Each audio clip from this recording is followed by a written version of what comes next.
think the Raccoons can certainly strike back, depending on how big of a feedback it was from yesterday.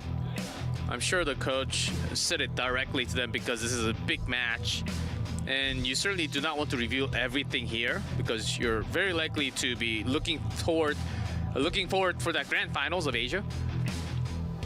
You certainly want the maximum less matches to be played for that grand final potential. So you can see the players just making sure they have inch perfect with all the devices. Ooh, That's a cool fielder sign. Custom made. On the Kiriko. I love it. You do love to see it. Talented fan here in the audience. Yeah, it feels like you'll get extra healings from this Kiriko. But I think the Ana has really been the larger, bigger impact hero that we are seeing him play right now. As there's the man himself. He has, to me, been the OWCS MVP. Like, worldwide, individually, the strongest player. And, you know, I was talking with Achilles about this yesterday. I feel like at some point, you know, when people think about Ana, people have been watching forever, they always think about Ryu Jae-hong because he was the first strong Ana player, the first player who could hit those sleeps, the first player who had incredible build times on his nanos, would shut down Dragon Blade so fast that they had to change the way the ult works with that interaction. But Fielder has eclipsed him. He's accomplished more. He's done more. He's seen more. And right now, he is uncontested best flex support in Korea. And he's been so on top of the world for so long that this guy deserves the legacy. And we'll see what he can do today, how much more he can accomplish. So much here in the first year of OWCS, if he can keep that trend going. Team Falcons, Crazy Raccoon. It's a rematch of the Grand Finals of Korea. That was 4-4, and Crazy Raccoon did take that Ilios easy. That's what I remember. Thought that Crazy Raccoon had this the match on top, but it was Falcons fighting back. Let's get it once again. It is a rematch, Team Falcons versus Crazy Raccoon. Map number 1 again, Ilios.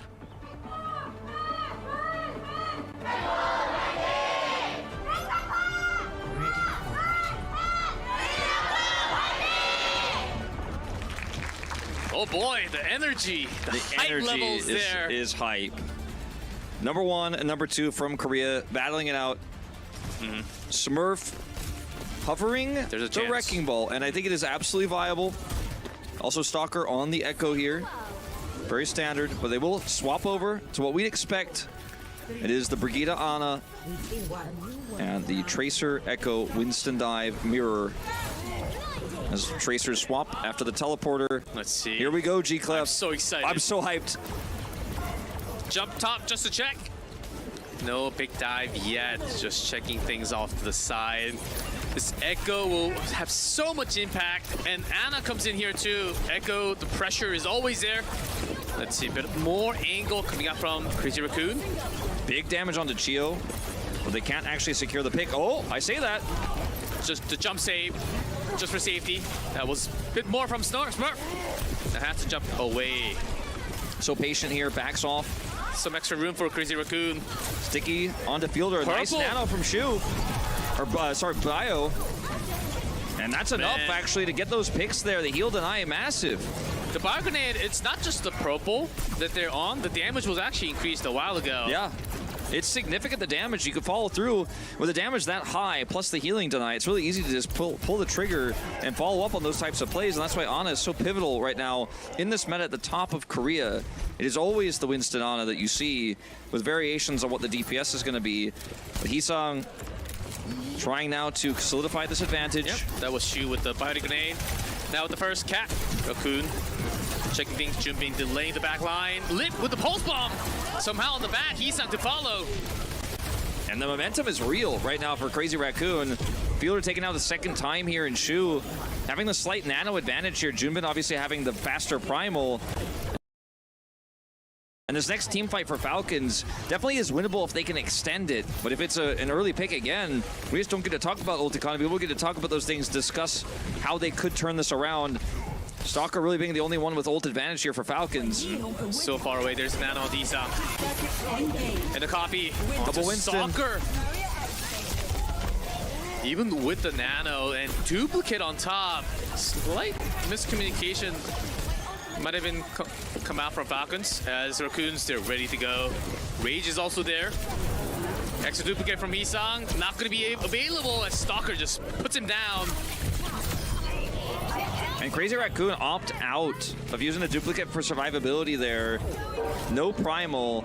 They say, well, 75's enough. We'll look to use the ult advantage we have on this next push. When you're nanoless, we have the extra primal advantage to try to win this one. But if anybody gets picked, if there's a cutoff here, it could be disastrous. As obviously positional advantage does go to the Falcons now. Smurf's trying to get whatever chip damage he can get done here into that Echo. Huge opportunity for Isang to follow up and get that execute damage. All eyes on this duplicate right now. Okay, bit of a slower rotation from the spawn. Here's his first jump towards the side. To do some more damage onto Proper, but won't be enough as he's getting ready for that rage. Isang on in the air, bit of more pressure with the purple. Stalker immediately found. What a teamwork coming out from the back line, and Isang. That's one down. From has to pop that primal, or else he was going to be going down. Sleep dart, immediate response from Shu. Man, these teams are on top. Okay, and it's still contested though, so Falcons 50%. 50% indeed. Proper has that pulse, needs to find an angle for it. Jimmy gets purple, but he should be able to get out of there. They have so many tools. They've got the dupe, they've got the nano, duplicate first for Hisong. Looking for the damage, looking for a pulse. After the flip, Crazy Raccoon, they still have a lot of tools in their hands. Almost unlimited options here. Nano, rally, pulse bomb extra from Isang. Smurf from the side, trying to delay, and that's a kill. The beam connects.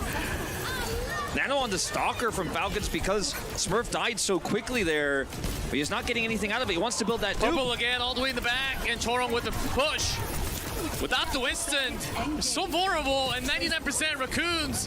Falcons are delaying it, but the kills are just coming through, and with that stick, I think that is it. First secured from the Raccoons. Raccoons will take the first round, and it was Shu hitting the better bio grenades. It was Shu getting the better purples.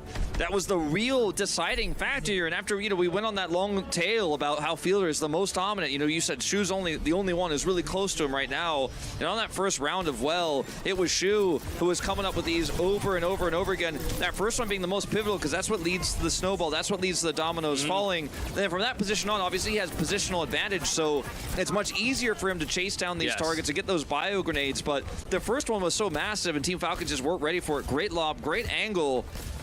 And now Crazy Raccoon, great start to the series. Doesn't look like we're gonna have any compositional changes on Lighthouse. There was some more pressure coming out and giving more opportunity and space for Shu to throw that bionic grenade. And it must have been a lot more damage delivered onto Smurf, who has been feeling the pressure so far. So let's see if that continues. Raccoons with one up. Shumin coming over here. Smurf once again eating some damage here. Against Stalker. Smurf half HP. Very awkward spot here for Stalker. Good purple all the way to the corner. Fielder Look at Fielder keep this Echo alive on this angle. Eats the bio, but keeps his teammate alive. Now Chorong's down. Proper in the meantime did a lot more work. Shu's all the way up here, but can't heal all the teammates by himself. So that will be the first cap for the Falcons. Great start here. And Raccoons coming back from the spawn now. Chorong not able to do a whole lot in that last fight. Significantly down on ult charge right now. Everything else fairly even across the board here. But again, the advantage that Falcons have now positionally makes it so difficult for Shu to hit another one of those big purples. You can see Junbin trying to make the first move. Proper. He's down early on, right before the pulse spawn was completed.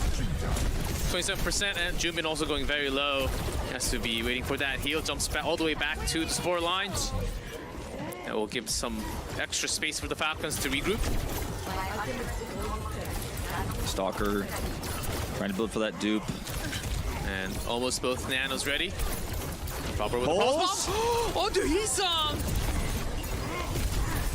Okay, now it's just cleanup here for Team Falcons. Crazy Raccoon need to retreat ASAP. How did that even connect? I mean, it's almost no way to win a fight like this without your Echo. Echo didn't have duplicate, no way to get out of the pulse bomb. We'll have Echo for the next fight, or rather we'll have duplicate for the next fight, but gonna have to connect. Smurf on standby here. Primal Rage at the ready. That's the Winston spot for the heals. Shu on top, already gonna healing his ally, making that Rage into nothing. Here's Rage, a better Rage. Oh, another sleep onto Winston. And instant purple as the rest of the members from Falcons. It was just Junbin on the point. Yeah, there's just not enough power here in this. And they've got a full war chest of ultimates. If they can get Junbin back, he's going to swap to Wrecking Ball. I mean, they have the tools to win a fight, absolutely, G-Clef, but they're going to have to get them all together and stack this one up. Gio at the ready to try to deny the touch. They will be unsuccessful. Lips already on the point. Junbin here wrapped around. Let's see a big duplicate Heesung, because you're going to need one. For the fielder, some more damage delivered. And Tracer. Another Tracer. Early recall. The pulse one from Bilib is not connect. And the nano onto Junbin. Shu falls first. From the copy down from Stalker at Junbin. Not one, Chio down. That's one of the supports down for both.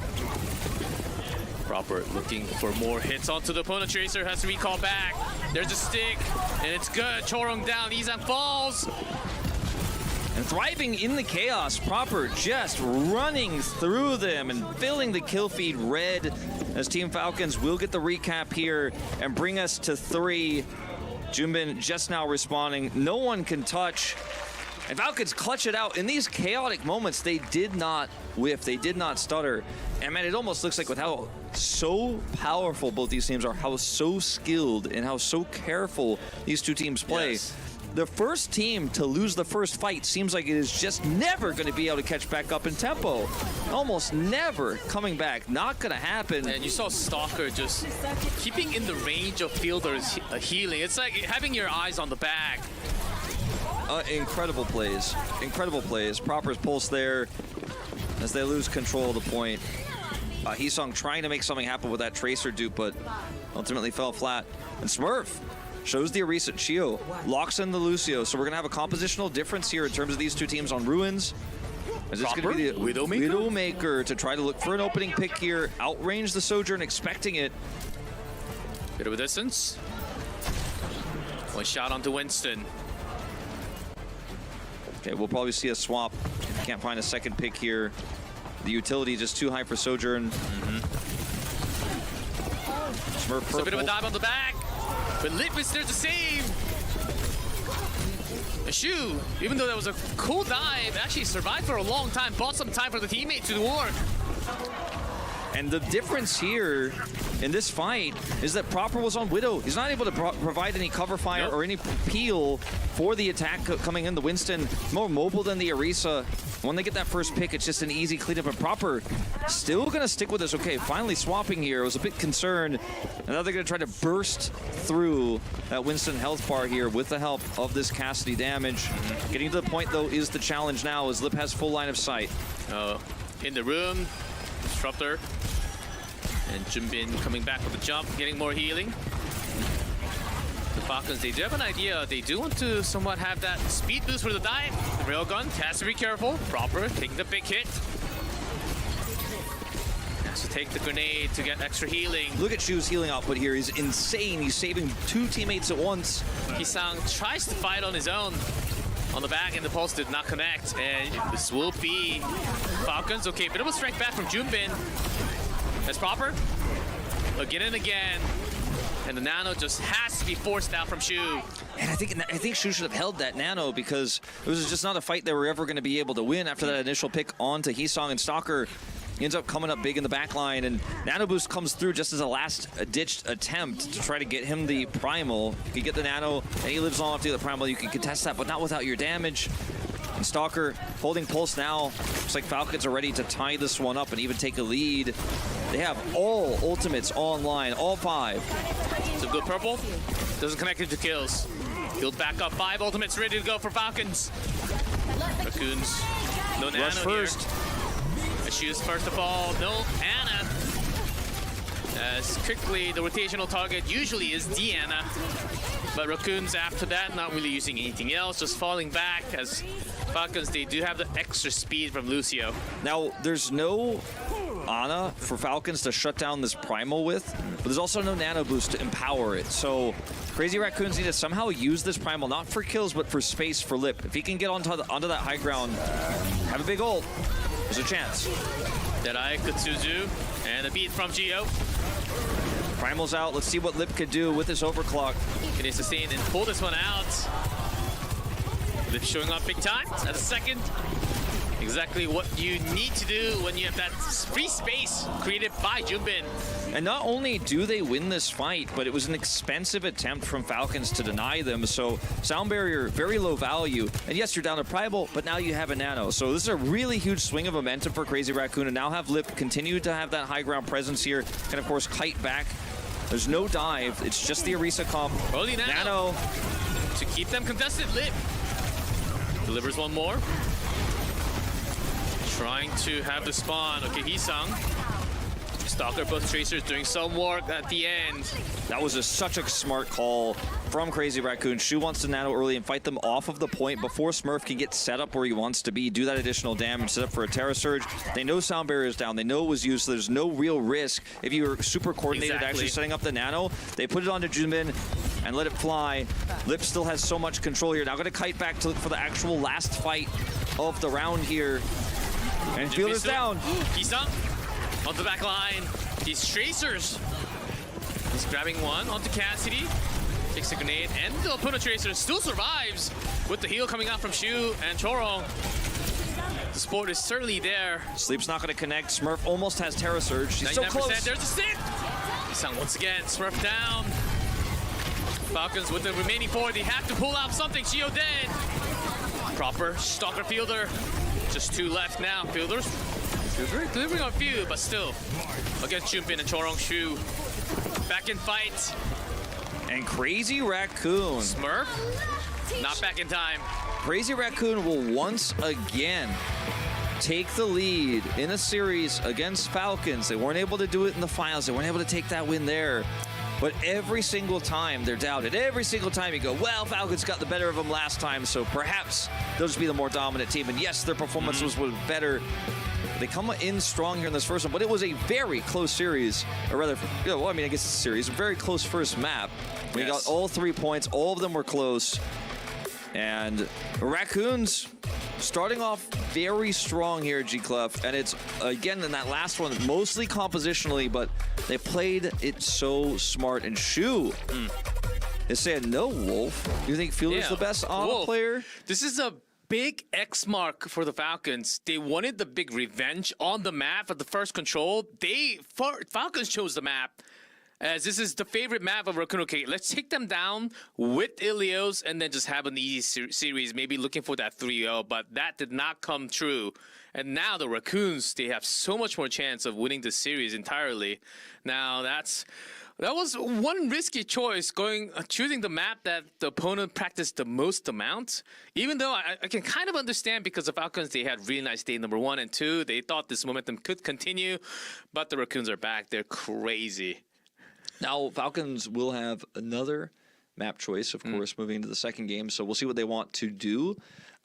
I do not think this is going to be a one-sided series anymore. I told you my prediction is Falcons 3-0. I was very confident. My confidence is shaken, but it was still very, very close. But that means no matter what, I think at the end of the day, G-Clef, we're going to get a damn good series. It is going to be, and when we come back from the break, we'll find out what that second map is going to be.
I think we are getting what we wanted so far, but bit of a lead from the Raccoons up first.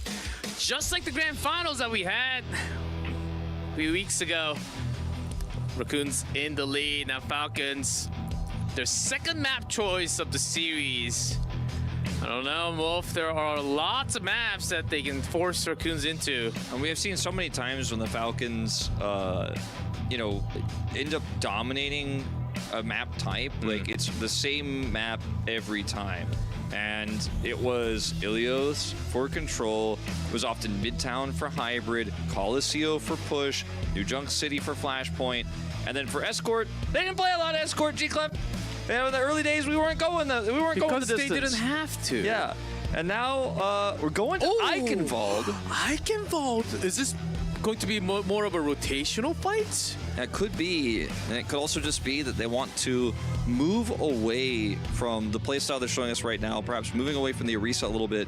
Now, Sigma we have seen here, but I think it is not the right call in this meta at this point in time. Does not look like we have any substitutions, so... Yeah, do we ever have Eichenwald between the two teams? We had one yesterday, but different teams. I'm trying to remember, but Eichenwald is so rare, I'm gonna guess no. Interesting. And I think, you know, I've seen a lot of comments, I've seen a lot of people saying that on the internet that, you know, they actually think Crazy Raccoon is favored going into this one, but I mean, history does show that they have the better record against Falcons if you look at every single series. And they looked so good on that first map. Shu looked so phenomenal. Let's see if they can keep the momentum going, because all it takes is one really cool comp on Eichenwald, or just one outplay. They end up bringing us to 1-1. And then just like in the finals, as you mentioned, Crazy Raccoon start off strong, but can't finish in the end. I don't think this series is by any means anywhere close to its conclusion. Yeah, it's been 2.5 weeks since that time. And Raccoons, of course, that was whack. Now they're Raccoons, officially. Let's see if they can provide something else. Eichenwald, I think that's sort of a bit of a curveball thrown at Raccoons from the Falcons now. Let's see if they can actually get that hit, or it might be a strike going directly into the Raccoons. Wondering what the team comp is going to be. I think that's a big question mark we have in our heads. I mean, I think Orisa is very strong on A. I think Winston is strong outside of A. I think you can play Orisa or Winston the entire map. I think some Genjis are also possible. Yeah, Genji's strong. Ramatra also is somewhat viable here. We have seen Reinhardt on this map, so it's really up to what the Falcons want to do, as they will likely be attacking first. Raccoons up 1-0. Falcons trying to come back in the series with their map choice. Let's go into Eichenwald Hybrid.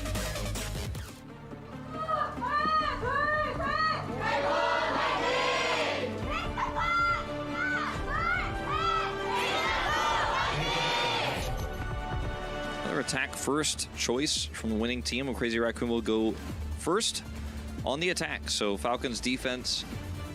And it'll be Smurf on the Orisa to start things off. I think Orisa very, very powerful on A. Much stronger than the Winston in a lot of cases. And the consistent damage output she can put through at range makes it so difficult to get that momentum going. I don't think Crazy Raccoon will be playing Soldier 76, but we have seen crazier things. Helix rockets are cool, but... Yeah, I mean, we've seen it on Eichenwald before. There are cooler heroes, like Genji. That you see here. Jabin. Actually, in front of the gates, which means he's going out there. Everybody stay where I can see you. Okay, he's actually Listen running to his words. Genji, Mauga. The immediate stomp in. And the immediate, never mind. Not fully in. Not a just complete testing commitment, the but team comp first. And the second one comes through. Here's a stun. It's good. And Gio down for Risang. great pick leads This to might be point resets. A. And that is going to be A to come through for Crazy Raccoon. What? Just like that.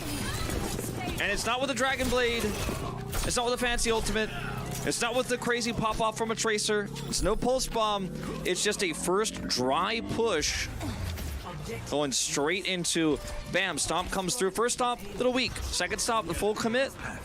Swift Strike resets. And Crazy Raccoon with nothing in the tank. I love now it. a 5.5 minute time bank advantage. Falcons caught off guard with the Mauga.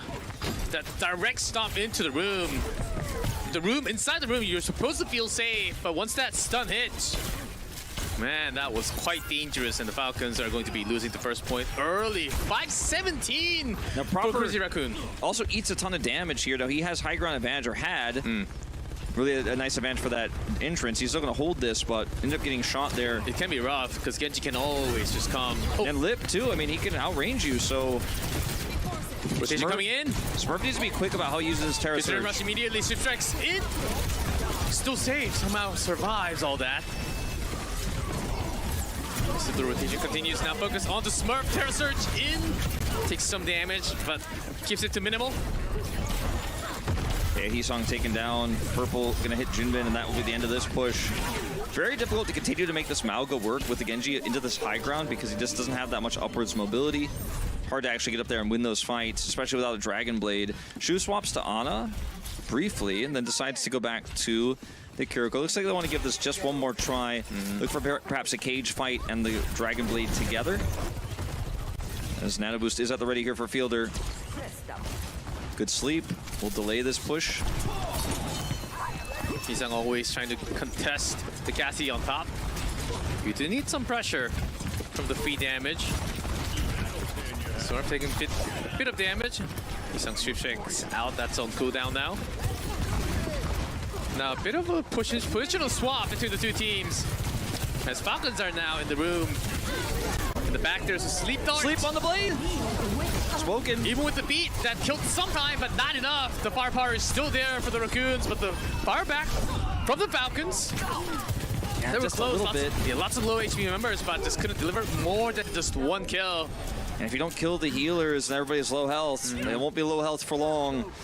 Chorong helps heal them up there. Sound barrier comes out. And the best thing for the Raccoons now, they didn't have to use the cage in that small corridor. No, exactly. Now they can actually use it to contest B here. And I mean, the blade was massive. Fielder tried his best to shut it down, but they weren't able to keep him on the ground. And then the follow-up was unreal. So here's Drop the with ult.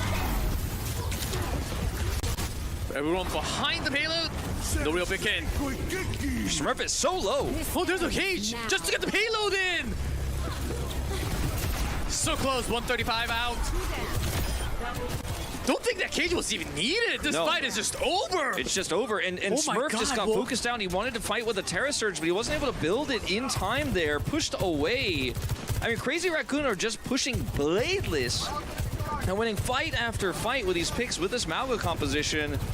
And they see something in this hero that other teams aren't seeing, and Junbin is making it work here. It was Falcons' surprise Eichenwald pick, not Crazy Raccoons. They're the ones showing us the interesting strategy. Stalker now desperately swapping over to Torbjorn to try to buy time as one of the most efficient ways you can hold and delay. Exactly, Terra there's Surge. Torbjorn. Not ready. And Smurf looking for that surprise angle to maybe catch a few members off guard, turret down.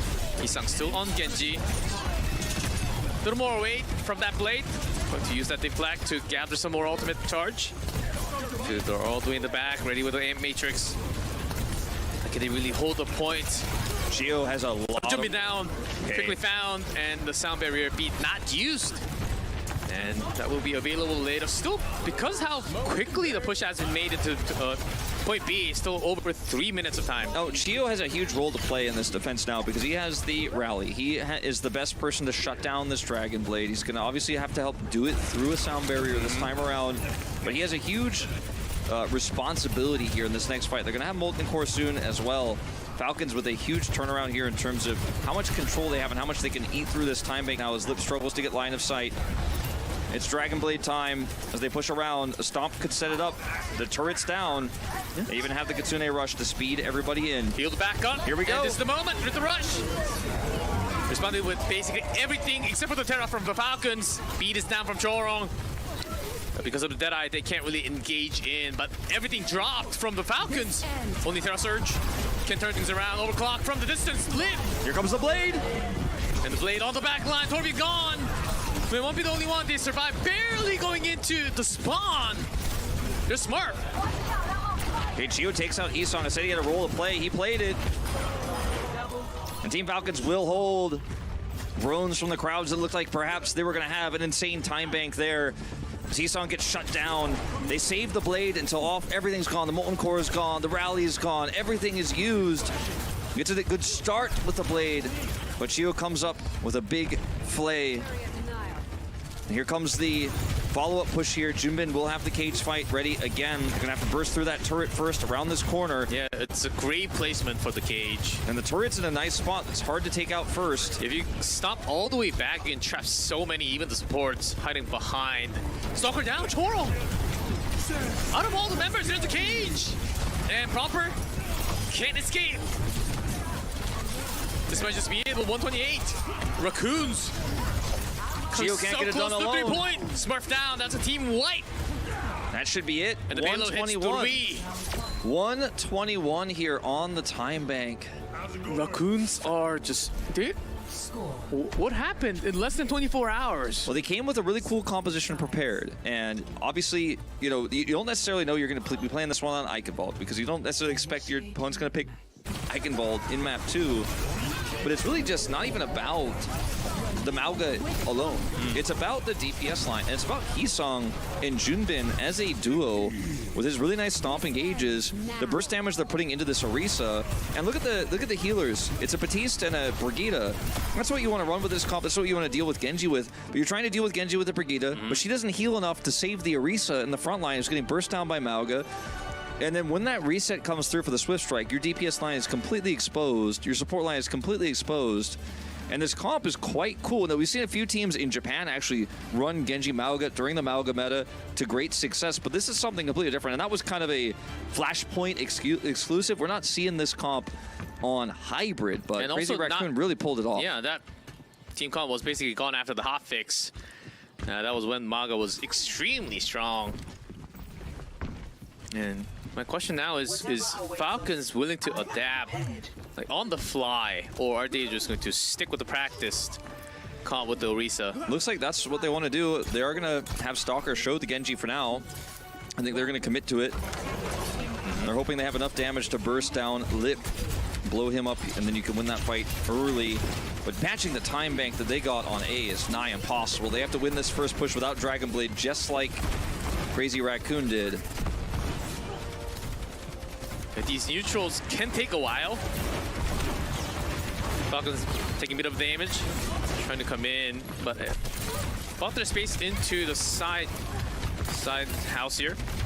Hisong checking everything out through the window. Smurf taking so much damage. There's also Junbin off to the side, might be the target. Taking some more damage, but will be okay. Going towards the back, Proper. The Javelin eats that up. Buying some more space, one step at a time. Finally going towards the point now. Fielder ready with the Matrix again. Falcons, after the rotation, forces them off the point. Bit of controls coming in, even without a single kill. Proper wrapping around.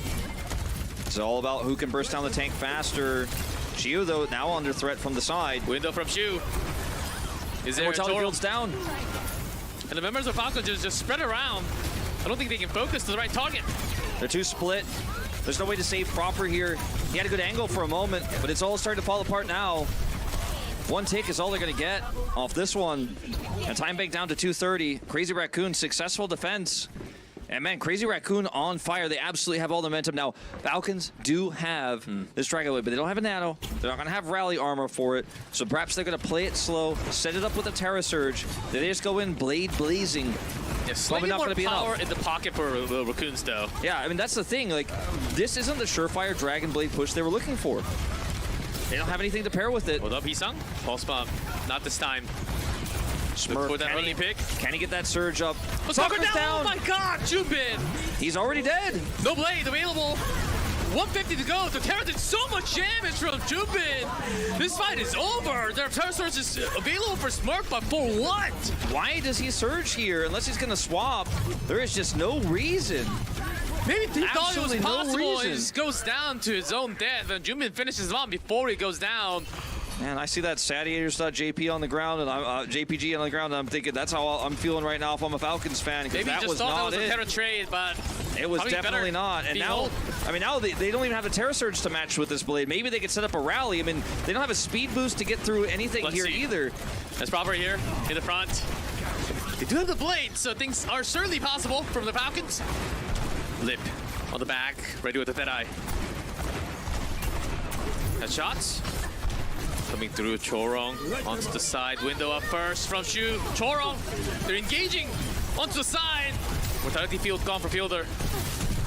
Into the room, Stalker down again. No blade!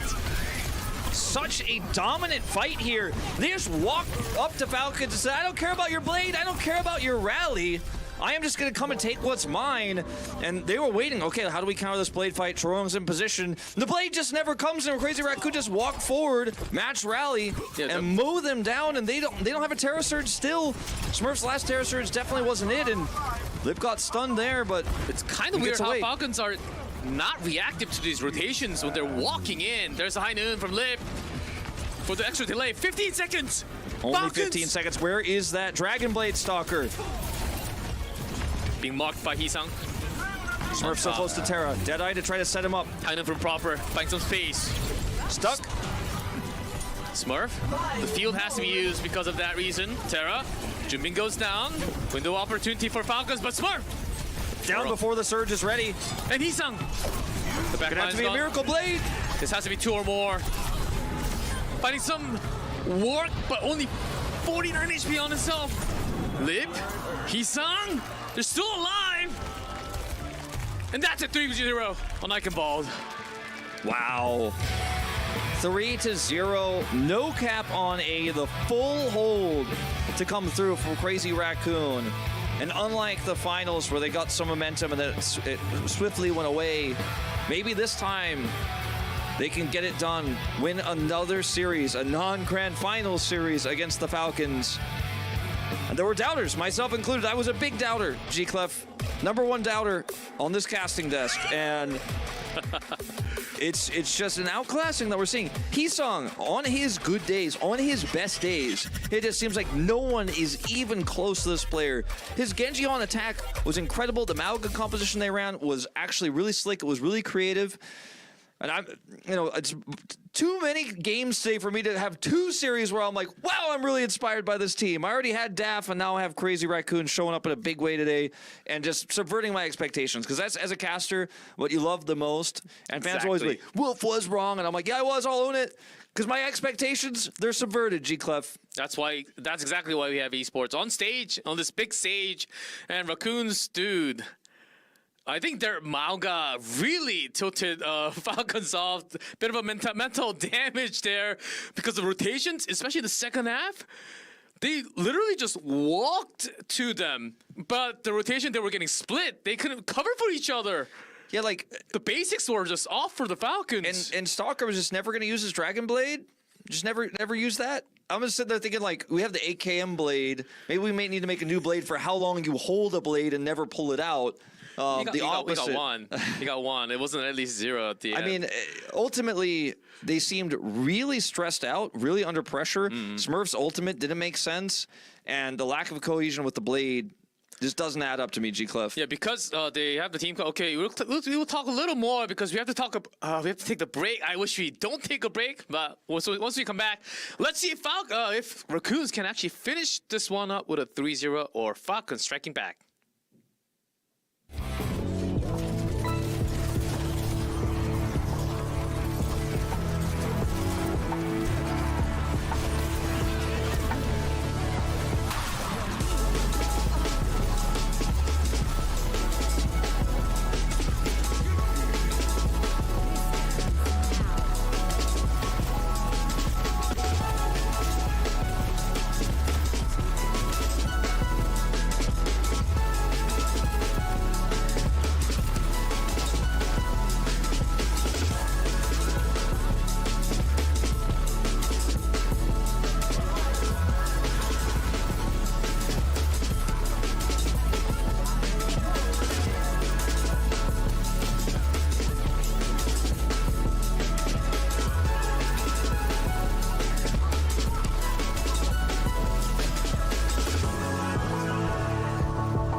Raccoons are certainly on fire. They're crazy in the series. 2-0. That Eichenwald was a 3-0 score. Falcons could not even get a single point. And they have walls behind their backs. If they lose, it's a 3-0 wipe. So what the Falcons generally do is play the most standard map they're the best at, the map that everybody plays. And so it's probably going to be Suravasa or Colosseo. I don't think we're going to Escort. I don't think we're going to New Queen Street. There's no chance. No, not really. I mean, they did bring us to Eichenwald. You know, that was pretty unusual for Falcons to take us to a map like that. They usually Maybe go it stock was too standard. unusual for themselves, too. Yeah, I'm starting to wonder because I told you guys after Ilios, like, well, there's no way this is going to be a one-sided stomp. Don't worry, esports fans. And now I'm worrying a little bit, G-Club. You're worrying a lot now. Colosseo, of course, very standard. We just had Colosseo. But the thing is, this is the map that you can't really go off the rotation, just like what we had from the... I think this is a really right call from the coaching staff from Falcons. One standard map, comfort pick. It's really easy to rotate. You can't really go wrong unless you really missteps. Yeah, and I also think it's a map that's really good for Smurf to play the Orisa and just kind of hunker down and play around that. If we swap to Winston, there's a chance that, you know, Shu outclasses you as well, because Fielder did not perform as well as Shu on the first map. This is a cool gif with the crazy raccoons. The raccoons don't know how to lose. This is the crazy. Yeah, they don't know the way to lose. They don't know how to lose. They just know how to dance and hold flags. 2-0 lead. The dancing raccoons. They will certainly be dancing if they can beat this one too. Charong and Junbin have a little chat there. I see the Falcons fans trying to strike back. Says, are you having fun? And it's laughing. Why are you laughing? I'm really curious. That's a big Korean meme now. And whoa, all the way on the right, we see that Reinhardt. Try Reinhardt. No Winston, no Orisa. I think that's Winston and Orisa. I think all the way so. on the right, yes. A little weird Smurf drawing there as well, or a picture. I'm not sure what that is. Is it Smurf not on sure a what Winston body? Is he? I think it's Smurf on a Winston. I think it was grabbing onto some type of body pillow or something. Yeah, I'm not sure. But man, Falcons fans, they're not having a good time. As, oh, look how serious it was. No one was speaking about a thing. Falcons. Now Smurf's talking a little bit. This is it, G-Clef. Team Falcons have to start the reverse sweep now if they want to go straight to Dallas, straight to the finals. Crazy Raccoon might give us one of our first big upsets of the tournament here if they just win one more map. The second in the row of Team Falcons map picks. It would be a huge revenge and a mark for Crazy Raccoon after losing big time 4-2 in the grand finals. Falcons, they seem to be on top before today, but facing them, certainly the first two maps did not go into their favor, and a huge stomp at Eichenwald. Let's see if a few minutes of that break time was enough for them to recover mentally. The game's ready, Wolf. Colosseo's the map. This is going to be the start of a reverse sweep or a 3-0 stomp from the Raccoons. Let's get it going.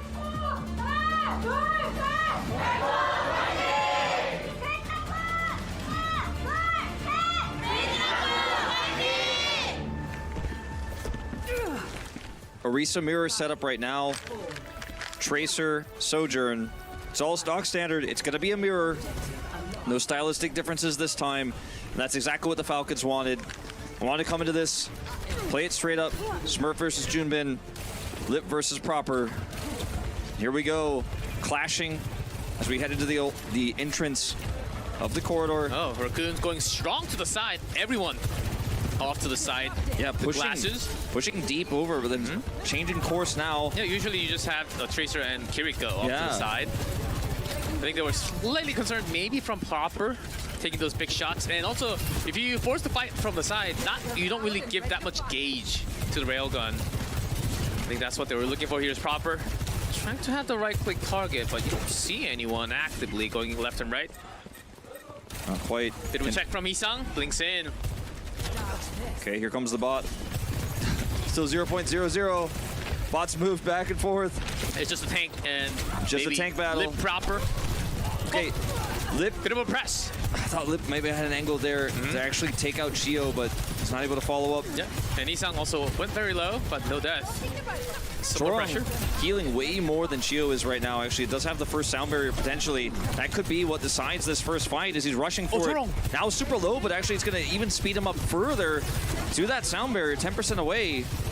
And if he's able to identify that, he presses Q and they go. Oh man, the margins from these players are just so thin. Lip. Oh, almost from proper, but goes back into safety behind the wall. Disruptor to buy some zone, pushing the robot. Chorong has sound barrier first, but he doesn't know exactly how ahead he is to drop it now. Bit of a rush from Fielder early on. Chorong does have the beat. This ends now. With the overclock, the beat comes through from Raccoon. Shield now ready with the beat. Shield's He's down in the middle! Ajaxed! He's down. He cannot barrier. He cannot counter barrier. And that's the difference maker here. And Crazy Raccoon will win the first fight. You have to imagine it's actually only a trade here as the barrier's faded away. Yeah, Lip's already in better position. They just have this. There's no way that they let this go. A lot of time bought for the Falcons. Smurf builds a little bit closer to his ultimate, but at the end of the day, yes, going to be Crazy Raccoon winning the first fight. A long fight, to be sure. We've already taken 2.5 minutes off the clock here. Let's see if Falcons can regroup. If Chio hits that barrier, it's a different story, but the target so quick as now. Wants to kill him. Chio, he gets it. And Smurf in trouble too.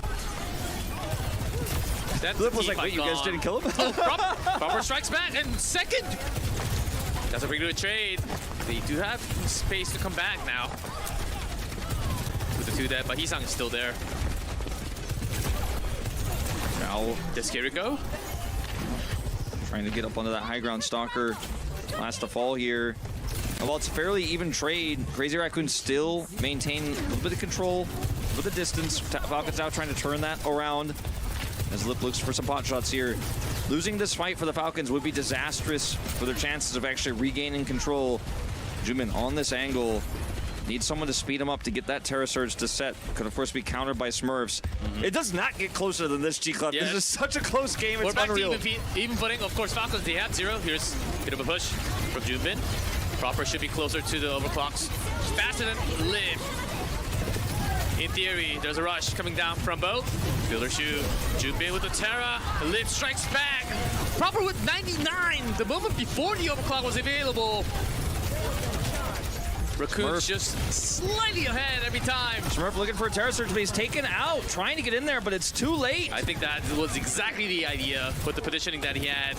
And, I mean, the lack of hesitation for Crazy Raccoon is what is really carrying them through some of these fights. Jimin's like, yeah, I know he can match my Terra. I know they can actually focus me down. But Crazy Raccoon have such good coverage as Lip is controlling the Sojourn battle. He just walks up and does it. He doesn't hesitate. He doesn't wait. He seizes the opportunity that Lip gives him. And now the cart rolling back here.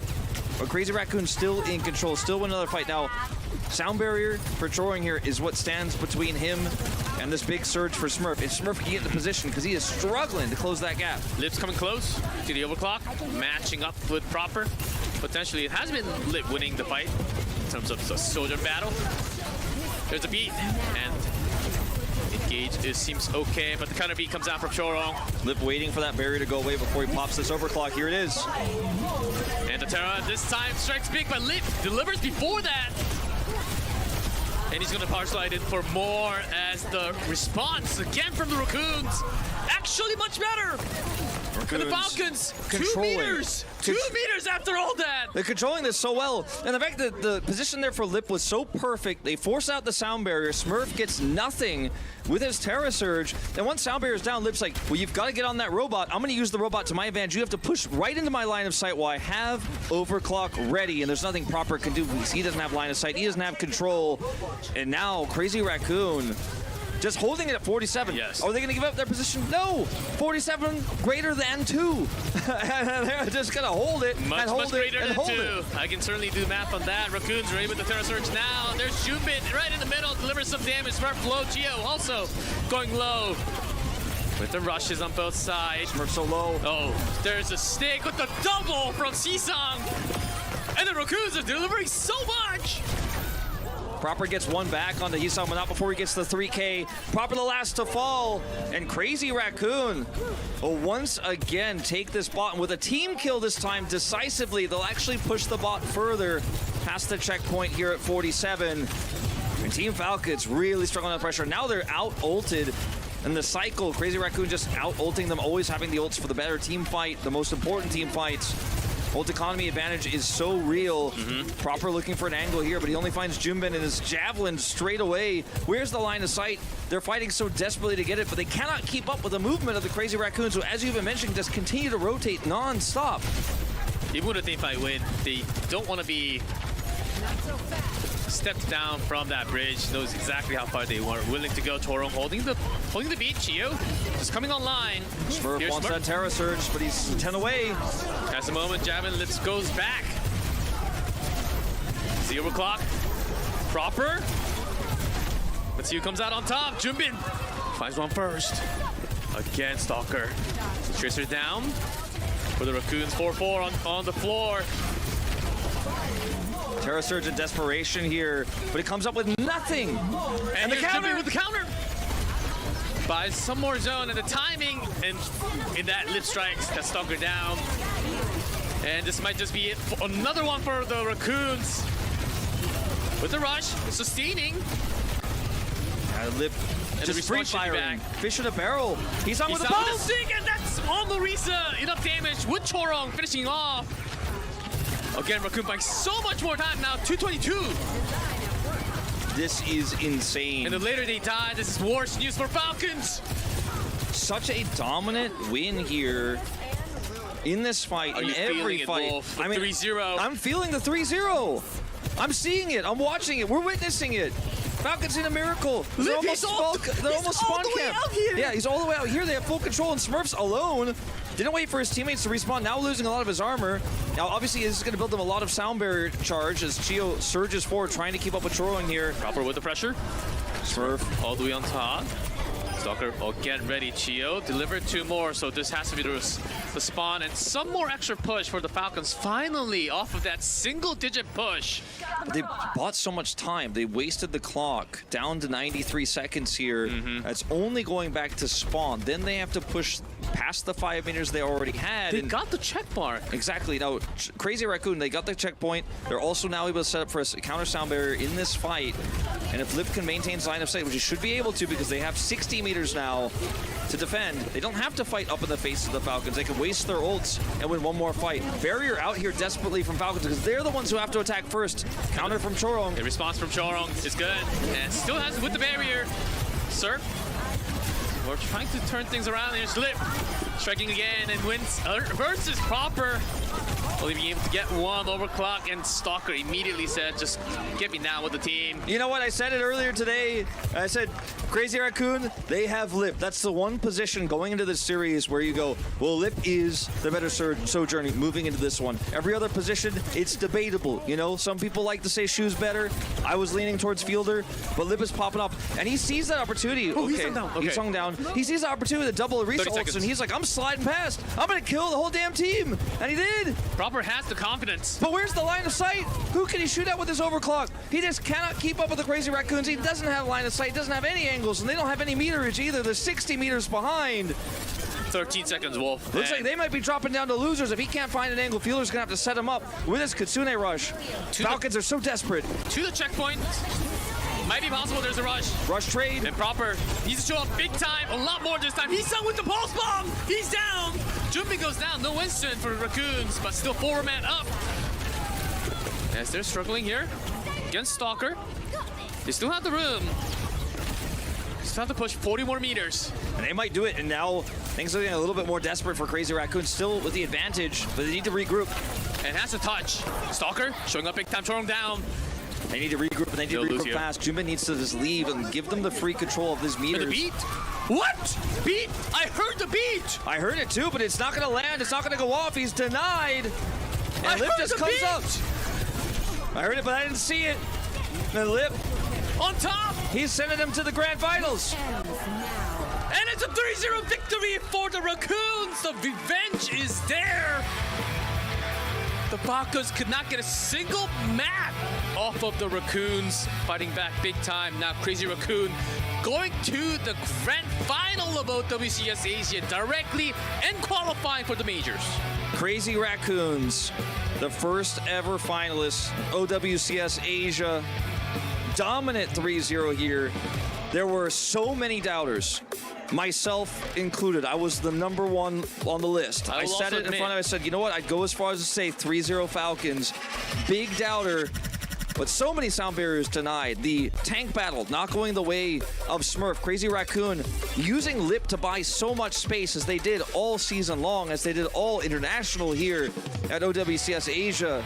Just coming up big every single fight. Player of the match. We know who that is. One with the glasses. I've seen him many, many times. Hisang, the godlike DPS player. Now, a lot of people will remember this as Lip's series because the last map was his, and no one can ever take that from Lip. But Hisang, first map, very, very strong performance.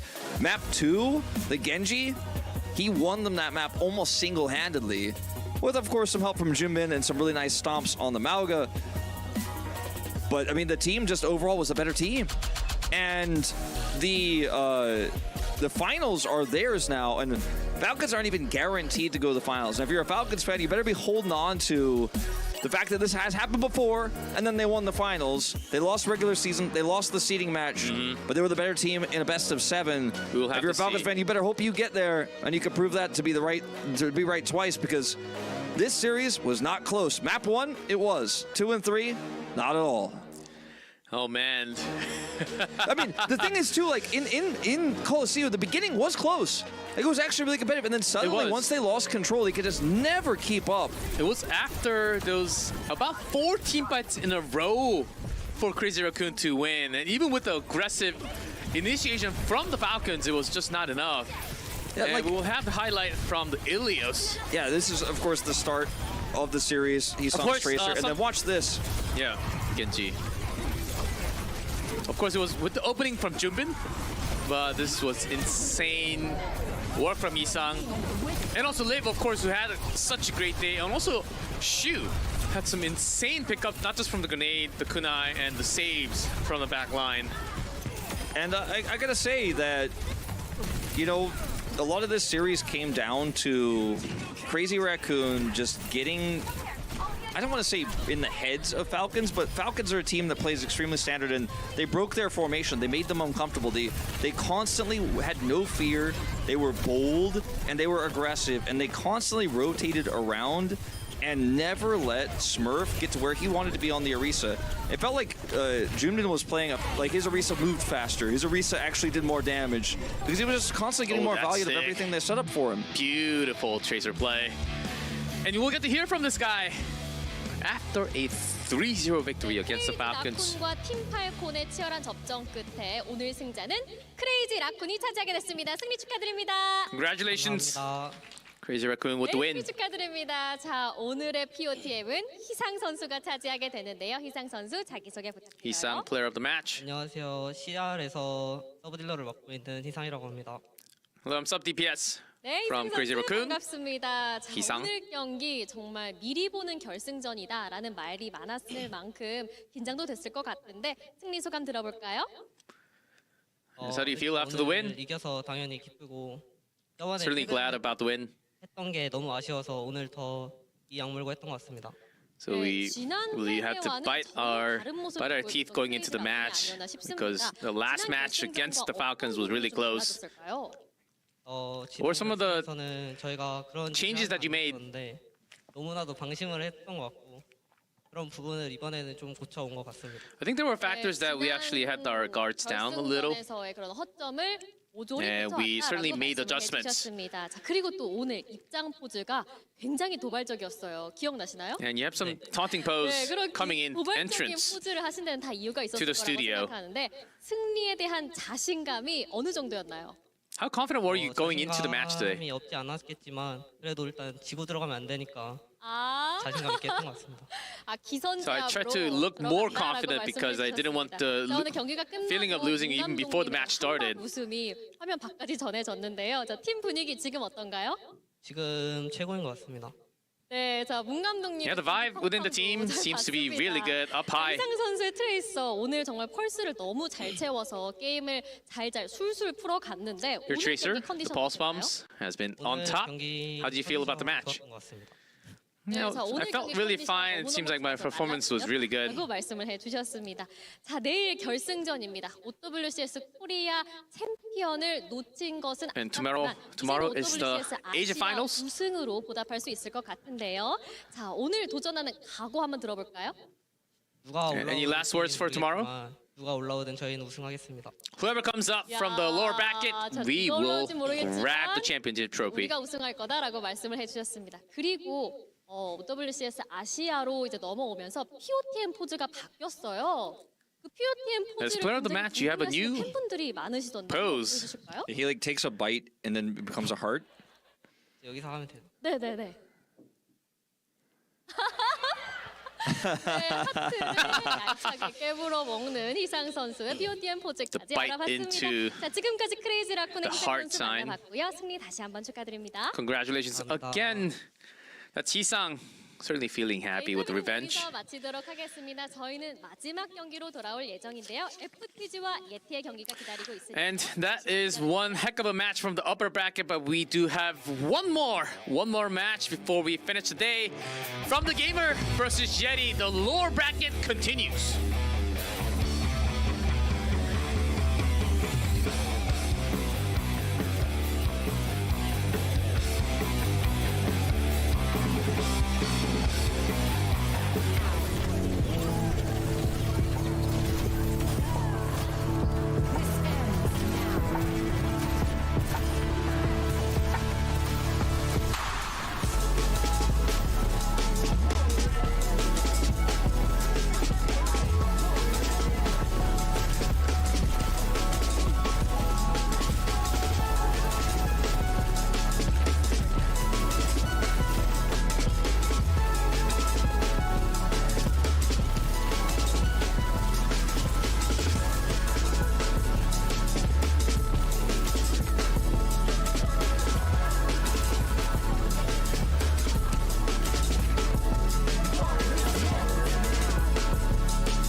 Let's make history!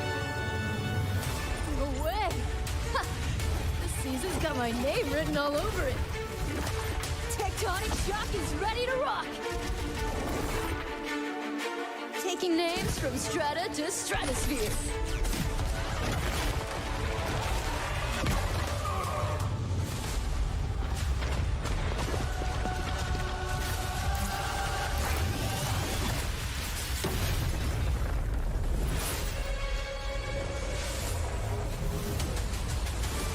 Only the good triumph.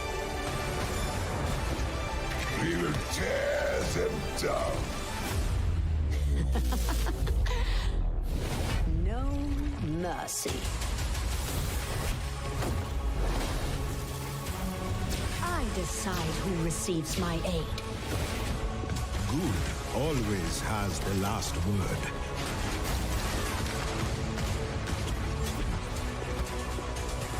Mace to the face. Evil can't hide from my sight. I can be nice. Hard work is rewarded.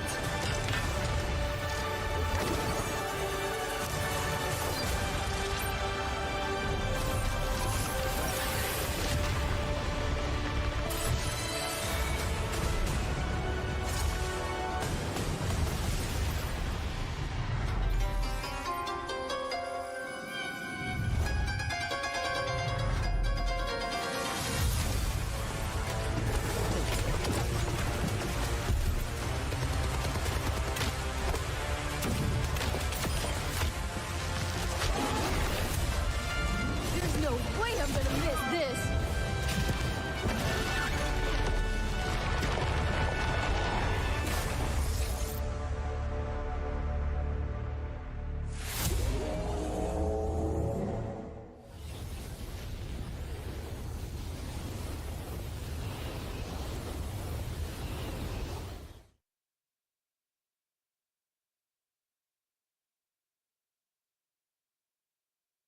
It all started with Talon stealing artifacts. But wait, who's that? Those boots, the drill, that perfect smile.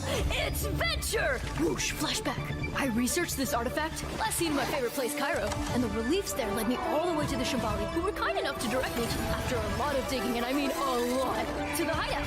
Oops, hi Talon. They ran with the artifact, but I dodged their spikes and juked their darts and blasted my way through the base, and here we are. Artifact, safe and sound. Whew, that was a doozy.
Hey guys, welcome back for the final match of the night. We just had one big stomp from the Crazy Raccoons, taking down the Falcons with a 3-0 score.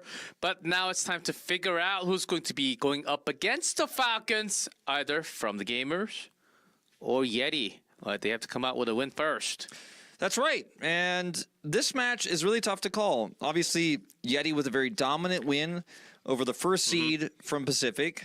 And then from the Gamer, very close, narrow, I don't want to say narrow win, but it was very tough. All the games were pretty one-sided, one way or the other, but they did look a little bit like they had a much. I mean, let's just be totally frank. They almost lost to DAF. They almost did. I'm doing like casting. I'm like, we just have to say it politely. They almost lost to DAF. That being said, DAF played way better than Honeypot did. And yes, even though Honeypot's the #1 seed and DAF is the #2 seed, in current form, DAF were way better. They threw FTG for the loop. They played a very different style. And going to this, I don't think you should really expect that we're going to see just by transitive property that Yeti wins this because they had a much more dominant performance. But they probably have a much better, healthier mindset, like, going, okay, we crushed them, it was really easy, than from the Gamer who don't have that much time to change things up or prepare going into this series and change their mentality. It's going to be a lot of hyper focus that they're going to need to make sure they can keep themselves in the right mindset going into this, but We'll see, but that was, let's see, right now it was about 4 hours ago at least. yeah, no, it's been a while. So I mean, it's not like they're still going to be upset about the loss, but it is going to be in the back of their minds. And I say loss, there's 2 maps they lost. And But in their minds, it was actually a loss. Yeah, you saw their interview with Bernard. He looked a little bit unhappy. But now they're going to walk out here with a smile on their face. And this is from the Gamer showing up the 3rd seed from Korea, on paper, the stronger team. And they're going to have to look for a more dominant win than the one they took earlier this afternoon. Bit of a 3rd, 4th, back and forth between From the Gamer and Yeti. I think this stage on the bigger set is where it all matters so much more. As the second one, after some competition, and also I always think, especially when you're having 2 match in one day on stage, especially having a longer series before, it actually drains you out a little more in terms of energy and stamina. They had a couple of hours to recollect themselves, recharge up, but you never know. That might come in, especially when we get into like game 4 or 5 in this upcoming series. And their opponents on the other side here, obviously taking a very dominant win today, our most one-sided series of the day. Crazy Raccoon gave them a run for their money, but I don't think that series against the Falcons was anywhere near as dominant as the win that Yeti and Viper took over their opposition. Man, they're just picking up POG. They're just running through the camera. Yeah. We go up on stage so quickly. They're in sync, man. They're all doing the simultaneous walkthrough, same wave. And the DPS line here for the side of Yeti has carried them through so many major series. And they're slightly more concerned about the game. There's that team hype. Let's see which team will be surviving at the end of this match, because another knockout match. If you lose here, you go home. Can't play tomorrow. And we talked about Flora being fairly invisible in the series just because of the stylistic way that DAF was playing. Yes. Where he wasn't able to really make a large impact. I think that will absolutely be the opposite with how Yeti plays, and he'll have to stand up to Viper and Knife, and it's not going to be Donghak actually really controlling the flow like we saw from Clear earlier today. It's going to be a completely different type of series, so I think From the Gamer should have an easier time to play their style against Yeti. And obviously it's a 5-man roster, as we discussed earlier. If you were not here, they only have 5 players, so no substitutions. This is the starting lineup, and it will be for the entire series and for the rest of the tournament. Who do you predict here, G-Club? Because for me, I'm actually still leaning slightly From the Gamer. I feel like it could be like a 3-2, very close series, but I give a slight edge to From the Gamer. I would actually say Yeti because they play less, and also Donghak can challenge up to Flora. As Donghak can go up against Flora, might be the opposite, could be the weakness if Flora really pops off, because he will have a lot more chances against the tank. But I think we really have to go, but I will still put Yeti on top, just by a little bit. 네, 드디어 So let's hear from the coaches. 경기만이 남았습니다. Could be the last words for the season. 각 팀의 대표분들 한 분씩 모시고 인터뷰 진행해 보도록 하겠습니다. 먼저 FTG 팀 자기소개 부탁드려요. 안녕하세요. FTG 팀의 코치를 맡고 있는 김준기 야키라고 합니다. 준기 Kim, 네, Yaki, 야키 코치님 the coach from 반갑습니다. FTG. 자, 그렇다면 예티 팀도 자기소개 부탁드립니다. 안녕하세요. 예티 팀 코치를 맡고 있는 페이트라고 합니다. I'm Faith, the coach for Yeti. 네, 페이트 코치님도 반갑습니다. 자, 외나무 다리에서 만났습니다. 양 팀 모두 오늘 두 번의 경기를 치렀어야 했기 때문에 선수들의 컨디션이 걱정되는데요. 지금 FTG 팀 컨디션 어떤가요? How are the players feeling? It's the second match of the day. 엄청 좋은 컨디션까지는 아니지만 컨디션이 다들 괜찮다고 하더라고요. It's not like perfectly the best, but they're feeling good. 말씀을 해주셨고요. 그렇다면 예티 팀은 어떨까요? How about Yeti? 저희도 꽤 괜찮은 컨디션으로 준비했던 것 같습니다. 네, 자, I think 오늘 we were 연속 preparing 경기가 with an okay 있었지만, condition. 팀들 모두 양호하다라고 말씀을 해주셨습니다. 자, 이번 경기 결과에 따라서 OWCS 아시아에 남을지 Depending on 집으로 돌아가야 this 할지가 match, 결정이 됩니다. we'll find 오늘 if they 꼭 stay or go 이겨서 home. 살아남겠다라는 각오의 한마디 부탁드릴게요. About some words of resolution to stay in the tournament. 오늘 무조건 이겨서 내일도 We will definitely win. 현장으로 와서 다들 볼 수 있기를 To come back 희망하겠습니다. to the studio 네, and to 오늘 show up in front of the fans again. 내일도 인사드리겠다라고 말씀을 해주셨고요. 그렇다면 예티 팀은요? What about Yeti? 저희가 항상 FTG한테 졌었는데 We kept on losing to against FTG, 살아남는 팀이 강한 팀이기 때문에 but the team that survives at the end 이야. is the stronger one. 자, 오늘 So you just wait. 살아남고 내가 이기겠다라고 말씀을 해주셨습니다. 자, 지금까지 FTG의 야키 코치님, 예티의 페이트 코치님과 인터뷰 나눠봤습니다. 과연 오늘 살아남는 자는 누가 될까요? Let's All right, it's time, G-Clef, to find out. Is it going to be Yaki or Fate coming back tomorrow? One more day. One more time, one more game, one last game for one of these teams. I really think that the difference in these two teams is where they are at their strongest. Because if you look at the tank line, like Bernard versus Donghak, I think Bernard is individually the stronger player. But I feel like Donghak does so much to buy space for his DPS, who are the main characters of Yeti. And I think From the Gamer is a little bit more well-rounded in that I think that, like, are Alphagate and Flora as strong as Viper and Knife right now? No, I would say no. But is the tank player stronger, and do they play around like a well-rounded like team fight scenario where they like to use ult economy to win? I think that's where From the Gamer does. Whereas for Yeti, they just rely on Viper and Knife. They put all the resources into them. Donghak often looks weaker as a result because he's not getting those resources, and they carry, they pop off. So those are the stylistic differences. Speaking of differences, we're going to Nepal for map 1. No Ilios, so interesting choice here for From the Gamer.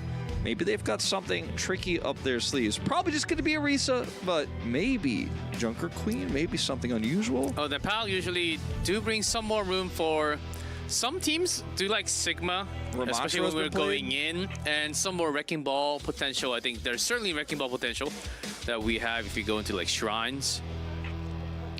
Yeah, I think it's just going to be Orisa, but maybe something different, G-Clef.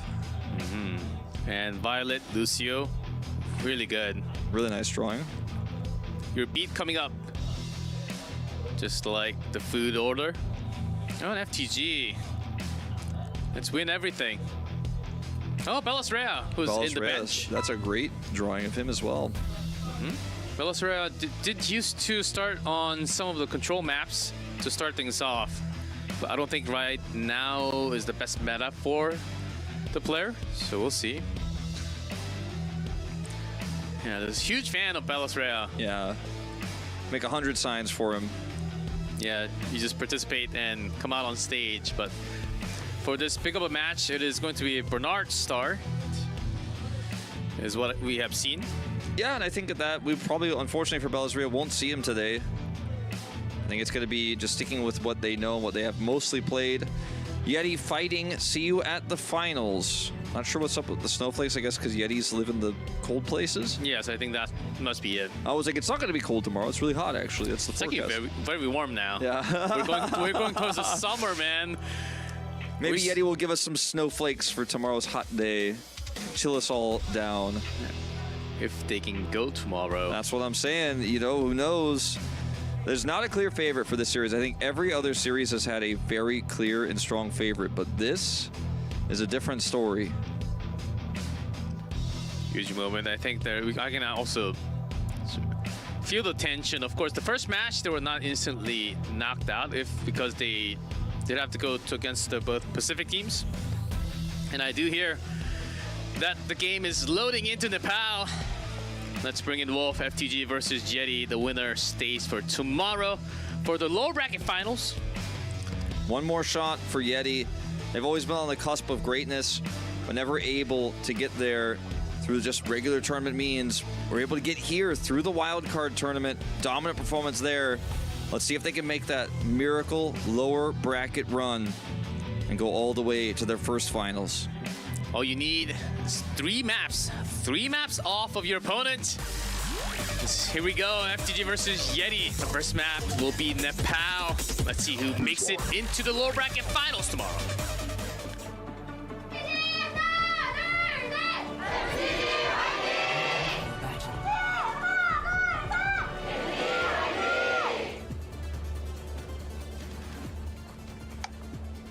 Orisa's at the ready. Cassidy's at the ready.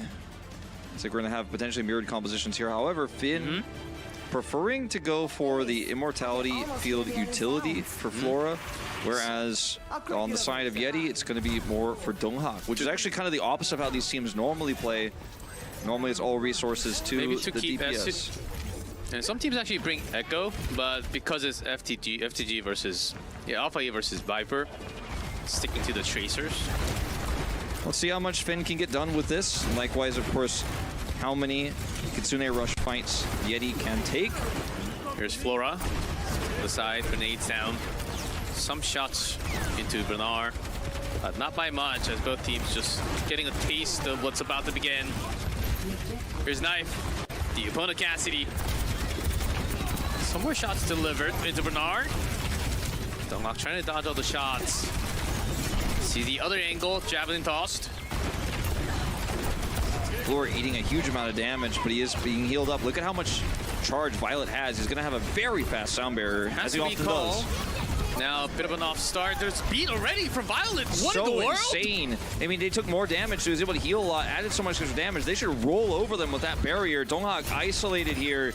It looks like FTG will win the first fight. And Violet, he was 40% ahead on that sound barrier build. And this is a Violet classic. We see it all the time. And identifying, as many Lucios often do not, that he has sound barrier advantage, just tosses it out early. Decisive call, and they get the first cap. Possibly giving no speed boost, just healing. Very likely. I mean, but for a majority of that Plus the damage. And the damage, that's what he's most known for, is super high damage on the Lucio. One of the most aggressive Lucio from Korea. Here's now, Rush is ready here, G-Clef. This is the advantage that Yeti have. Responding back with the Matrix from the side angle. 41%, 42. FTG is building up. Not fully committing, just with the rush. I mean, to get the Matrix out, and there's Knife Viper. Ready with their ultimates. Bernard and Donghak might trade ults here. Barrier out for Bliss. And then with the beats and the Terra contest, but Finn gets caught in the middle after the Mortality Field goes out. Alpha E brings one. Floor still there, so this is still game on, but both DPS still being alive, but won't less member. Can he do more? Flora, he needs to do more than this. Yeah, I don't think he's going to be able to do anything. Just going to wait for his teammates to come back. But they could be able to get a very fast flip because look, again, Violet has 80%, 85% of another sound barrier at the ready. He's just going to try to rush in and set that up here. And just look for the barrier Deadeye. Flora pushing them off. Got some damage, and Knife gets caught in the rotation. They don't even need the sound barrier now. Can just look for some chase down kills. Not going to push the issue alone here. Could get Javelin down. Viper is caught. No recall. Down he goes.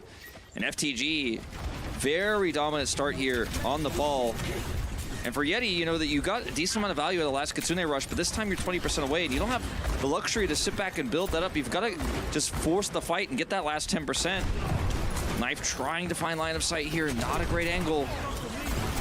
And here's Flora with the rush, and the beat comes down from Violet again. Grenade catching Tracer first, and Knife very low in HP. Alpha E actually doesn't go for the kill. Comes to join the team fight around the control as no one is on the point from Yeti, and that is the first going to FTG. I love the decision making from FTG in those fights and how quickly Violet is building the sound barriers and just letting Knife go. Just being like, well, yeah, I'm not going to kill you, but you're effectively dead. If you're at 20% health, you can't do anything. You're not going to change anything. I'm going to turn back onto the tanks and win that neutral fight. Viper in this angle there. Pulse. Trade here on these ultimates when the sound barrier builds so fast for Violet. And then this pick, he rolls, but yeah, he rolls. He tried to roll in, but didn't drop down to the stairs. Not quite able to make it all the way out of that line of sight. Donghak with a hover on this Mauga Genji that we saw on Eichenwald. And we have seen this a lot. Outside of Korea, we've seen this in Japan, we've seen this in Pacific. See what they can get done with it, because it's a risky composition. Alpha E will be matching the Genji here, but no Mauga, a sturdier Orisa to control the point. Got an overrun, still there, and the cardiac available for Donghak now. Viper might have some extra room.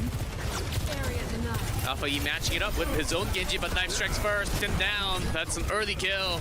Second one comes through from Viper again, as FTG says, what are these Maugas doing tonight? Well, Bernard, the last to fall here, and that should be the cap. Coming over to Yeti. Pretty straightforward fight there. Just getting that initial pick was massive. Flora also in danger here in this second push for FTG. Look at Knife's angle here. Simple to put that damage in, under no threat. Yeti not going for the full pressure. And the choke onto the choking place. Flora buying some attention off to the side. Here's Donghak. Try to contest, but way too much damage delivered. Knife strikes back. Flora down. And Violet gone. Viper's still there. Alpha E trying to turn things around. The double jump. Slightly more pressure onto the zone. Here's Viper. Genji fight. Alpha E is just trying to contest this point and pulled him onto it. Yeah, without the big bodies, so they're all being careful. Early rush. Princeton rush out for Irony, and now Bernard pushed back. Oh, they actually got the flip. But for how long? Bernard's going to have to Terra Search here if they want to win the fight. It's too late now. Double from Knife. A little too powerful for Alpha E to strike back. Must have had not have deflect. Ready to go. 53% now. The flip comes through for Yeti. And the choke. The beat is there for Violet, but can they actually go in? The blade is just too powerful for Viper. Can't really agree with the beat usage here from FTG. Wanted to try to set up for the counter blade, but Alpha E did not have his blade available. And by the time he did have it, the fight was over. His Viper just waits, cuts through the sound barrier as it's being dropped down, and they had already surrendered the point. They'd already surrendered the fight. Now they've got one less big tool for the recontest. And the Genjis fighting against each other. Knife for the double. Point. But the team is just not there. It's just him. Oh, even the blade. Alpha E, maybe he wants to change. Oh, but he got two by himself. But he's traded his life for it. And now Bernard trying to rush back on the Doomfist, but they got nothing. Violet's down. They got nothing, G-Clef. Bernard There's alone. One. Doomfist. Forced off, but you can't block so many shots. Overtime, and I think this might be 1-1 tied. Yet he comes back strong. 1-1. Very close on our first map here of Nepal. But a very dominant win here this time for Yeti. First point was dominant for FTG. So just like our Crazy Raccoon series, starting off with a bang. As a look behind the curtain. But anyway, let's see what the comps are going to look like here. It looks like, once again, Genji Sojourn for Yeti. And for FTG, looking like they're going to go for the Tracer Cassidy. And, ooh, a Bastion Hover. This is like classic Insomnia. Let's see what Yeti wants to do with it. They're going to keep it. I think this is actually quite a strong composition. You have insane DPS output to win the neutral. You can burst down an Orisa in like 2 seconds. And Alpha is staying on that Symmetra for the extra teleport. 2 seconds. Not gone, melted. The field coming out after the rotation caught. Donghak just rushes in. It's the surprise element and the insane damage. If you're not set up for it, there's just not enough healing in the game to stop that burst from coming through when the transformation comes through for the Bastion. And that is the first point going over to Yeti. Easy peasy. And now they got control of the choke. And they're ready for Bastion to do it again. And this is where things get tricky. A lot of teams switch to Genji instantly and try to just build up a Dragon Blade. But FTG are sticking with their guns. Alpha E, the one to swap over to the Symmetra and try to burst down this Bastion with extended damage. And your Bastion once again covered by Dongak in front. Does that have the Matrix for the extra damage? There's a flip. Somehow comes through from FTG. The turret's really wearing Bernard down, though, and down he goes. Yes, there's a flip, but it's temporary. Not much to sustain as the entire team is just wiped out now. And I really just don't like this answer from FTG that much because, yes, you have the Symmetra, and yes, in a longer extended fight, you're going to be able to charge up and burst that Bastion down. And I say burst, it takes some time, but you can break through that armor. But he's going to kill you before you do that. Yeah, this is because great. he has way more damage output than you, and he has it instantly. You need more time. If you can do this so fast, Violet still doesn't have sound barrier because the team fights were just not as long. Not enough time to heal. Here they come down again. Now with the photon barrier, the Immortality Field is down and they have no other way of saving their teammates, Finn. But Dongak gets caught in the middle. There's a beat from Violet. 44. No Malga on the field. So the flip comes through for FTG. Alpha E's down, though. If Knight can actually just... Okay, he's not going to live this one. Flora with no extra support. railgun. Bastion can't do that. So they actually can, just back off here, look for the next sound barrier push. They should absolutely leave, and they are. Regroup, and look for a really nice setup here with barriered up Bastion. I don't even think he necessarily has to ult first. They want to get this flip as fast as possible, but he has options here. Looks like he is going to maybe wrap around and look for the ult to set up the point, set up you can start with the ult with artillery. Just pull them out. Here we go, ult first. Yeah, making sure they have less of an escape route. Next to the teleport, nice. The shot delivered. And with the window. Matrix, they just have to escape. They can't stay here. And the Malga stomps in, and before that, more kills come through. Knife, another kill. Irony on top. And that is FTG. They got over 50%. So much damage in this composition here for Yeti. You love to see how well they coordinate it. They used the artillery to clear out the space. They took out Alpha E. That's all the damage gone. They can compete with this Bastion. And Flora isn't going to be able to get it done because they're just going straight to the point. Ant Matrix empowers the damage from both the Malga and the Bastion. And they get to keep sound barrier for their trouble as well. Yeah, because they have so much damage. They don't need healing. No, and now they have the healing if FTG can get in position for this Terra Surge. Flora has to come out big. Has the overclock. Cage. There's a cage! Traps so many!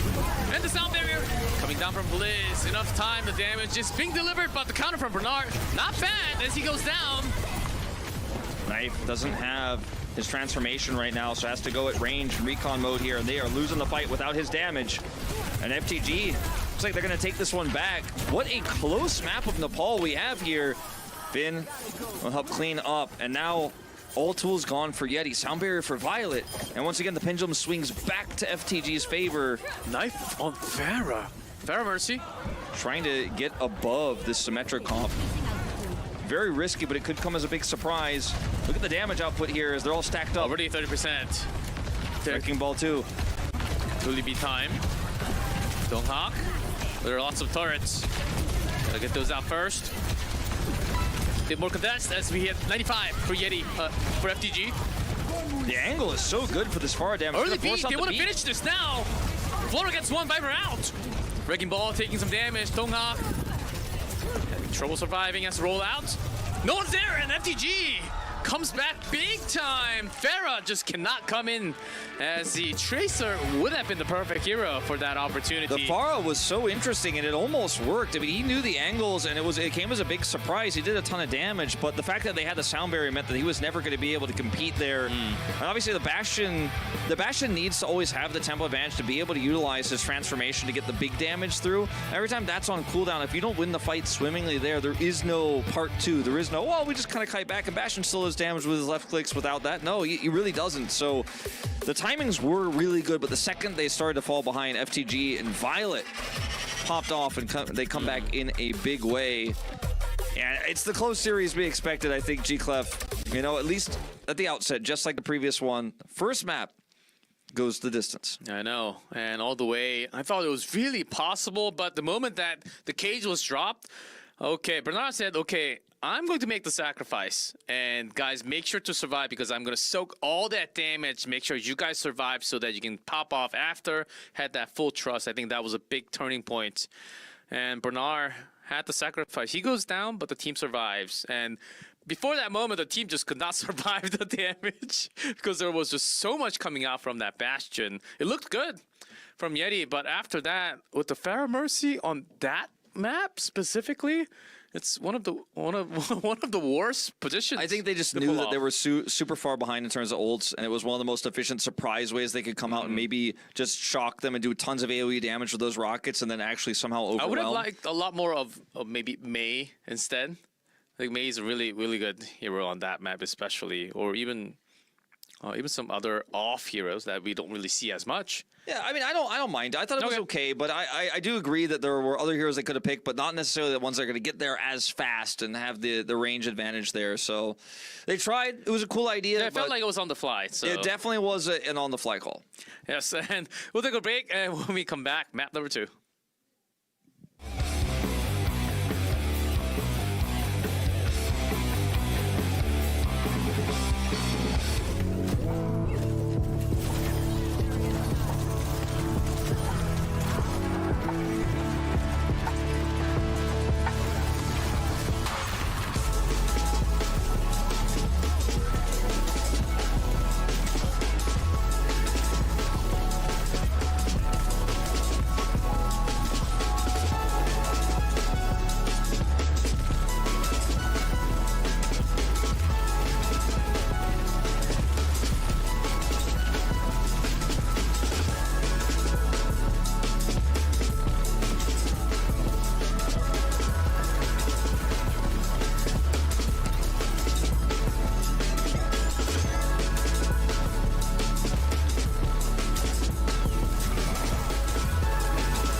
And welcome back to the series to find out who stays and who goes home. FTG versus Yeti. Close one on Nepal, but from the gamer came on top towards the end, and it seems like both teams are just giving their best of what they have. I mean, it is fiery, G-Club. It is back. It is just back and forth, and we're seeing different compositions. We're seeing mirrored compositions all at once. It is a very action-packed series. Nobody wants to get eliminated from this tournament today. Nobody wants to go home. It'll be the first Korean team eliminated from this tournament, actually. Oh, that's right. And I know it's crazy to think, but it's if you've been a fan of Korean esports for a while, it is usually the Korean teams at these events that eliminate the other Korean teams. But We're heading now to our second map. It is, of course, the choice of Yeti. And let's see where they take us. I mean, it's tough to predict. New Junk City, so we can see once again the Bastion Mauga comp here. It's very strong on this map. We've seen it a lot.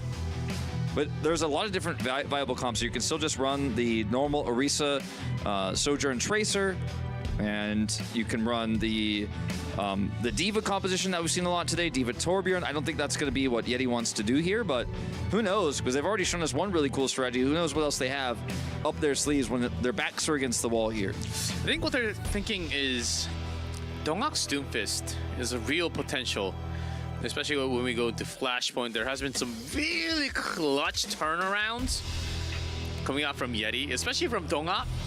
Oh, committed fan. Yeah, so if you guys don't know, those are the tickets you get when you show up for matches. So the fact that she has all those means she's been to a lot of games. She's got a massive collection. Of offlines. Also, big nose cat over there on the right side. Look, when people show their pets, I got to point it out. Extra points for Wolf. I mean, because we gotta have the cat relief here because the tension is just too high, G-Clef. And I know you're a big cat. I am. I have 4 cats. Many cats. I have many cats. If I didn't have allergy, man, I would have got cats. I'm the crazy cat daddy. And Yeti Whiting on the other side here. Big fan, cheerful. As Yeti, they need a lot of energy, especially after that loss. It seemed like the Fire Mercy was desperation. I think that showed a lot of sign going into the future maps, but it is their choice this time. And my big question is, are Yeti going to try the Bastion again? I think when you have a DPS lineup like Viper and Knife, you absolutely don't have to do that. You are some of the best DPSs in the world. You have fantastic Sojourn Tracer, but it worked very well for them initially on the Paul, so it's a tough call to make right now. It's one they're going to have to decide. Fate's going to have to make the executive decision. Yes, as we go into New Junk City, and let's see if Yeti can strike back from the gamer 1-0 lead of the series.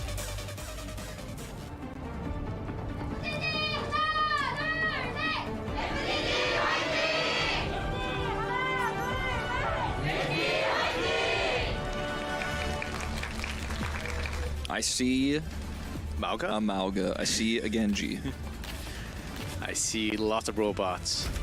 So the concept with the Rush Mauga Genji composition, for those who haven't really seen it that much, is to go in, get an initial pick for the Genji so that the Genji can get the Swift Strike reset, and then you just clean the team fight while simultaneously building half a Dragon Blade. It's a very all-in style, but it can catch people off guard. We've seen it a few times today, and that's what Yeti is going to go with here for this first Flashpoint. Dongak really sticking to Mauga today. As in terms of rotation for the first point, certainly you can have it. Decides not to commit to that rush down. Yeah, not this time. Just had the fake overrun. Some damage. Poking coming through from Knife. As here's Flora sliding back to not get caught in the stomp. And Dongak immediately charged by Bernard. What a good turnaround.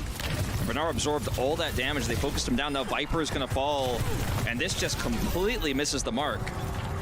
At least they're able to get Flora, but the fight is lost. The Flashpoint is lost. The cap will come over to FTG, and once again from the gamer, shut down the strategy here of Yeti. Now imagine if that first pick does come through. Imagine if Bernard's placement there of the spin isn't good. They could be looking at a 60% of a Dragon Blade and the cap. They're going to stick with this Genji, though, since they got enough of the Dragon Blade that they think they could then follow up with this in an extended team fight, but easier said than done, and Flora has line of sight advantage. Wolf, you might have to hold me on this, but Dongak is just 24%. Of course, he died first, but still. Knife's down. Flora, it's big, just before the 5 breaks. Open, trying to catch more members on the rotation. Dongak getting some more, but only 39 as the ultimate's charging up for FTG. Don't even have to spend anything from Flora's shot. It's just an opening pick again. You know, Dongak is not able to do anything because the fight is over before it begins. And now that you're 75% of this first Flashpoint, I think you're just going to have to give it. You're going to go for an eco push here. You're going to try to build Dragon Blade to win the next neutral fight and see if you can get any ultimates out of From the Gamer on this push. It's very unlikely, though, with the lack of tools they have. They might just simply commit the rush. And that's what they're going to do. There's the rush. And they come down. And rush from Irony. Knife finds one. Violet. Where did that berry go? Ajax, it appears.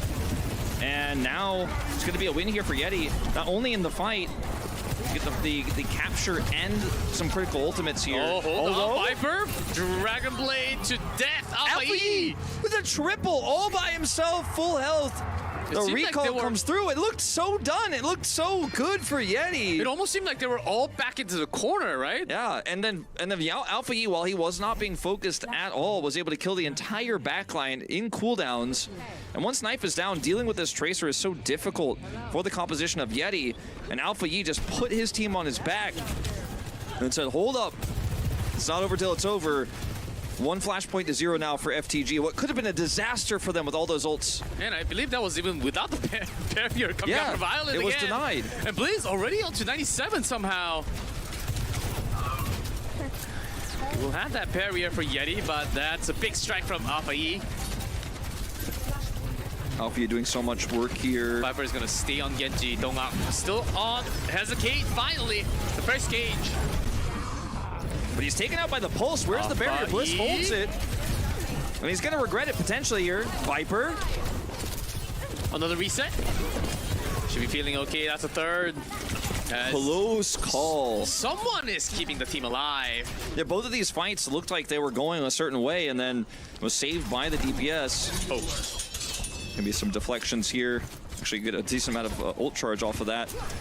But Bliss gets to hold the sound barrier. It looked like it was a mistake to not use it as the pulse came through, but now he has it to hold on the defense here of this first point. Or second point, excuse me. Yeah, but if he holds on for a longer time, Violet should be having the barrier soon enough. Knife! This time strikes back, Alpha E down. And that's a rush call from Irony. And Finn better not use that rush because this same fight is over. That was quickly done. Yeah, very efficient. I think FTG seconds. know that they are very unlikely to get this cap here. And they know the sound barrier wasn't used, so they know that if they try to use a sound barrier push, they'll lose that as well. So they have to be very careful about how they approach this. I think committing rush is fine, but anything more is extremely risky. Here's the touch from Alpha E. He'll have to recall. Gate from Blizz. Want to force them off with the early rotation. Viper with the blade. He was booped off first. We'll catch a second and a third. The strip strikes in, and Knife delivers so much damage from distance. And they're able to get the blade and the overclock out of Yeti, as well as the sound barrier. So even though they lose the fight, it was a pretty successful push there, trading the rush. And that's exactly how you want to play these as FTG. If Yeti make a mistake, maybe you get the flip. But worst case scenario, you at least get those ultimates. You're already up a flashpoint, so now we're tied 1-1. Violet does have sound barrier for the neutral contest with the Orisa ultimate at the ready. Bernard positioning himself for that potential Terra. In the point for now before it unlocks 12 seconds. Donga with the run first. Find no good stun target. Focusing down. There he goes once again. Malga not as strong after the patch. Laura with the double. Slides out. Perfect chance. Viper just going to be the last to fall here. Wants to get the reset. It all seems like Dongak's movement is the key for Yeti if they stay or not. Yeah, I mean, it's so tricky too because you're so limited in that you have the rush down, and then when you go for the stomp, if you get that pick, it goes swimmingly for you. If you don't, you die, you lose the fight. So it's very binary the way the fights work. And now FTG still holding all of those ultimates with Finn. About to have another Kitsune rush. Looks very good for them for taking this second flashpoint. Yeah. Flora here on point. 44% for FTG. 1-1 tied as Terra ready to go. Bernard healed back up from half HP. They're gonna need that barrier. Pushing it first. And the beat comes down from Violet. Bliss still 25% away. Response seems really good coming out from FTG, but no kills yet. Here's the Terra, and that will be the first. Oh, and immediately to follow, 2 more. Viper strikes back on his own, but that's a team wipe. The sound barrier timing was so greedy, it was so risky, but it was so perfect for what FTG needed to do. Then the Terra Surge follow-up is enough with the rush to take them out before the blade finishes, before Bliss is able to get his sound barrier. Now, good news if you're a Yeti fan is they will have those tools as well as the cage for the neutral fight here for what could be the final flashpoint. So they have all the advantages now, but if they mess this up, if Flora gets a pick before they get to use those ultimates, none of that will matter. So they have to be so careful. The pressure is on here. You mess up this fight, you're probably going down 0-2 in this series, with the last series of your tournament. Looks tough. Donghak does have the cage this time. Violet gone. Viper with the initial strike. 45 FTG. Not going to press on this. They are just backing off, either just going down to the spawn, as this first capture will come through for Yeti. This is best case scenario for Yeti because they use nothing and get everything. And because they were able to win the fight so confidently, so convincingly, FTG don't really build ultimates off the fight either. Violet being the first one to die means you're still half a sound barrier away from what Bliss has for this next fight. And it looks like we might be going to 5 flashpoints here on this second map. Overclock ready for knife. And that is going to be the first one I think they likely use because they don't have rush. They have perfect line of sight for him. That's why FTG is going through this choke. Cage. Exactly in place. Lonin trapped, but dodging the damage. There's a blade. There's a flip. But does it really matter when you lose that many members? Just a clean cage into Swift Strikes. Resets there for the Dragon Blade. And that is as simple as it gets. And the best part, you don't have to use a sound barrier. So now FTG is scrambling to try to get Violet that last 24%. Pulse Bomb here early. Just eats that up. And Cardiac immediately pop. Knife. Wants to strike on this. Flora strikes back with a headshot. That overclock is done. Yeah, a bit puzzling on that one. Didn't have line of sight. Kitsune Rush countered here with a barrier, and FTG want this point back. Even the beat, 45. Viper gets Bernard down, no tank. Donghak's still there. So absorbing all the damage, FTG, they do have the flip. Can they sustain without Bernard? Here comes Mauga. Getting the stomp, and Donghak is going to pop off and carry this fight. Flip's going to come back through. That's 2-2. That should be 2-2, as you say. Bernard was 2% away from getting that very critical Terra Surge online. Wasn't able to get it in time. Alpha E is going to buy some time here, but delaying what is inevitable. It's the 5th flashpoint here on New Junk City. As we move to this final one, positional advantage goes to FTG. Even though they lose Alpha E's Tracer, he'll be able to get here quickly. Bernard has no support, really, in terms of Kitsune Rush or Sound Barrier. So this Terra Surge needs to be set up in a choke point as Yeti approach. And it is tense. You can feel how much pressure is on FTG right now. No Kitsune Rush, no Sound Barrier. It's all up to the DPS as the Blade is coming soon. Bernard down! No Terra Surge! Immediately found in the rotation. They're just diving in. FTG with a Pulse Bomb? That's going to help a little bit. I mean, ultimately, he's going to wish he didn't use it now because there's a window of time where they should be able to get back to the point before Donghak is here. But he can, of course, run and look for his stop back to the point. So there's a real small window of time here, but they don't have a rush to get Bernard into position. If they had a rush, I'd feel pretty good about FTG's chances here. But without it, it is just going to be raw DPS, as you mentioned. If Bernard rushes through trying to get this Terra Surge set up. Bernard. Better looking for that opportunity for Terra, as he had no chances because of these dives, and Viper ready with the Blade. This is just so tough. That Ninja is looking for that window. The ball is in FTG's court. But it's no good target. Has a cage. The beat comes down for Violet. Keeping that up. Donghak gone. Terra Surge. But with the Blade, there's a beat. But forced off. The team fight is already over. Viper can't do this alone. Down they go, and the series continues. Flora down, still has his overclock, will want to rush back to the point to try to defend it, but the Dragon Blade wasted there in the cage. Very awkward as Bernard's able to fortify and get his way out of it, sets up the Terra Surge there as the sound barriers are traded. And now, I mean, now it's Knife versus Flora. Exactly. It's the overclock fight. Flora has line of sight advantage. He has high ground. Perhaps Knife can find an off angle here when the stomp comes through to get a reset. The Soldier, is it going to be Knife or Flora? But half and half on the final point. There's the overclock. Flora. Knife strikes first, but landing no good shots. Some shots delivered. That's one kill. Violet down. Flora's down. Knife with the triple. And the entire team wipe, that was quickly done, of course with the help with the rush from Irony, which Finn didn't have. Yeah, that is a 4K here for Yeti, which will likely win them this map. All ults off the table except one pulse bomb for Alpha Yi. One chance, one toss. Just trying to delay. One big bomb is all they've got. And trying to play up here to stop them from touching the point, but they definitely should be able to. Alpha Yi, with that pulse, can he change 93. their fate? Ticking down. Overtime, and as we come in, Flora Finn very low, false bomb. Pulse is wide. The kunai, Finn down. A lot of low HP emerge, Yeti. Violet, the aggressive support, finds a kill, knife all the way on top, trying to deliver the shots, and wall riding Violet goes down. As Knife will find a few more shots, Yeti seems to be coming on top of this. Bernard, so low, has a Terra, but can't deliver. Alpha Yi, still there. But can he turn this around? Is it enough? See what Alpha Yi can do. I don't think a whole lot. Against the Genji and the Lucio. Trying to buy time. 2v1. Bernard swapping over to the You can buy Doomfist. some time. The beat comes down from Blizz. Viper's solo. Alpha Yi is just doing this on his own, man. He's about to get recall back, and now the Doomfist is here. They've got a chance. Double the Doomfist, Dongak and Bernard. And this fight continues. Pulse bomb back here for Alpha Yi.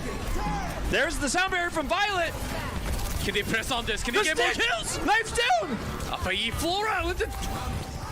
And that's it with so much overtime. The tick goes so fast. So fast, and even with the blade here, they cannot turn it Alpha around. Yi stayed there for such a long time. The 2v1. Man, Alpha Yi just turned lead into gold. I saw a miracle before our eyes, G-Clef. Basically 1v4, buys enough time for Bernard to get back to the point. Violet has sound barrier, and he sticks the enemy Tracer as she's trying to recall away with the pulse bomb. It doesn't get more clutch than that. A so dire situation. So He is close. He stays composed, buys enough time, stays full health to get the recall back. And Viper was so good through the entire flashpoint. And Until Knife that too. blade at the end, which got nothing done. I mean, Knife was outclassing Flora the entire time, which is the expectation going into the Sojourn versus Sojourn matchup.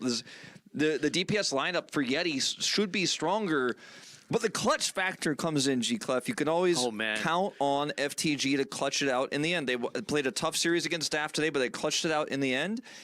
And now, I mean, it's got to be such an exhausting experience for Yeti to be so close so many times and now have to go 3 in a row, get the reverse sweep to keep their tournament lives alive. There are potentials, there are possibilities, but after that close of a match, a double into Flashpoint now after Nepal, let's see if Yeti still has what it takes for them to actually continue, because that's a big letdown, especially after trying that much. Just the Tracer for the extra touch so many times. And Alpha Yi, of course, even with the Genji Lucio, you have the mobility, right? The movement speed. But sometimes if you just don't have the hit scans, you just can't bring that Tracer down. And I think we're about to hit the break, but no direct calls yet. We'll see what happens as Yeti. That's a big mental boom for me if I was in the team. Oh, absolutely. I mean, that is an exhausting 2 games of Overwatch that you had your name on, you had already signed the contract, you were moving into a 2-0 lead, and now you're down 0-2. And down 0-2, let's see if they can come back from the break and just have it reset and have the reverse sweep if it's possible, or FTG closing this one out.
Welcome back, everyone, to the final match of the night. It is FTG.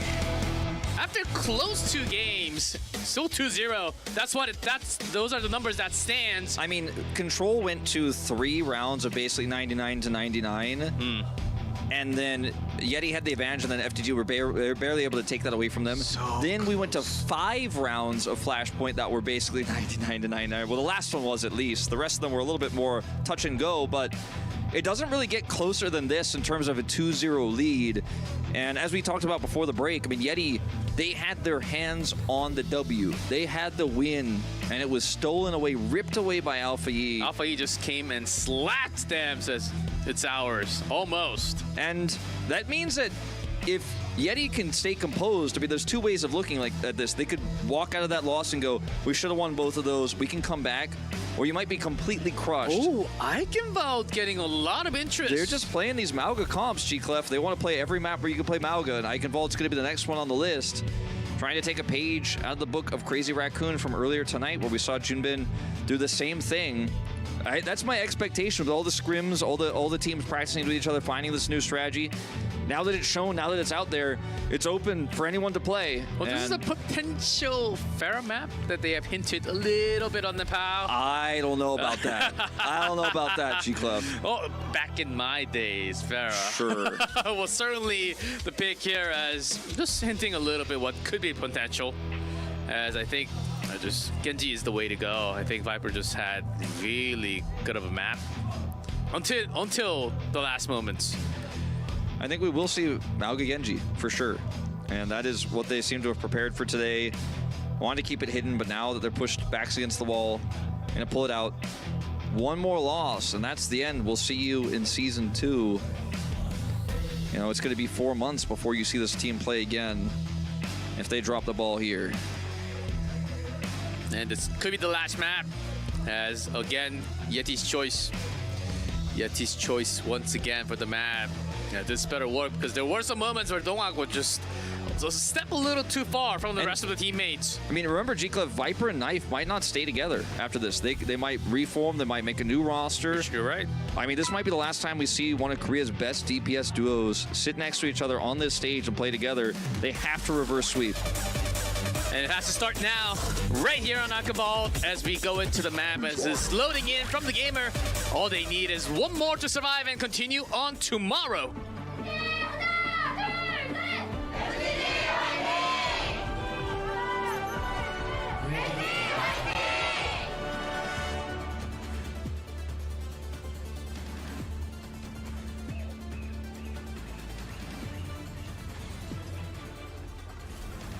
Well, teasing the Mercy at least. Bernard, Zarya. Now that would be a throwback to the old Eichenwald days. A terror was Bernard back in 2016. Zumba? Zumba. Yeah, that's what I remember. Bernard, Zumba, they were some of the best. Bumper. Eichenwald is the map. So, that Overwatch, a long time ago, Team Korea. Yeah. Yes. Now, let's see. Looking like they actually want to stick with this. You mentioned the Pharah, and it's actually going to happen. Oh, they missed the hook 2 grapples. times. Oh! Take a knife out. That's a huge window. Now we can just go swap. And this is huge. They could just go ahead and push over there. Like, forget the Zarya. Let's go in. Dongak is going to desperately try to buy time here as Knife swaps over to this Sojourn. Already down. This is getting closer to point A as FTG is on it. There are some members of Yeti, but it's going to be tough. As a respawn takes so long to come back. All right, here comes the contest. Violet with a trade, knife down. Oh, point secured. That's it. 5 minutes and 41 seconds, the time bank for FTG, an incredible time bank to push through the end of the map. That was weird because Viper took the shot from the Widow, right? Yeah. And Knife was he still thought it was okay to be there. Yeah. Really just playing a little bit too far forward. Yeah, maybe this many games on one day, maybe just lacking a little bit on that guard. Just didn't expect the timing because he missed 2 grapples. Oh, maybe that's the reason. Yeah, he misses 2 grapples and you're like, well, I guess he's not doing the Widow peek. Then you stick your head out and he takes it off as the accidental double grapple miss into winning the point. I think you're right. Oh, the stick was huge on the irony. That angle. Yeti falling into pieces. Knocked down.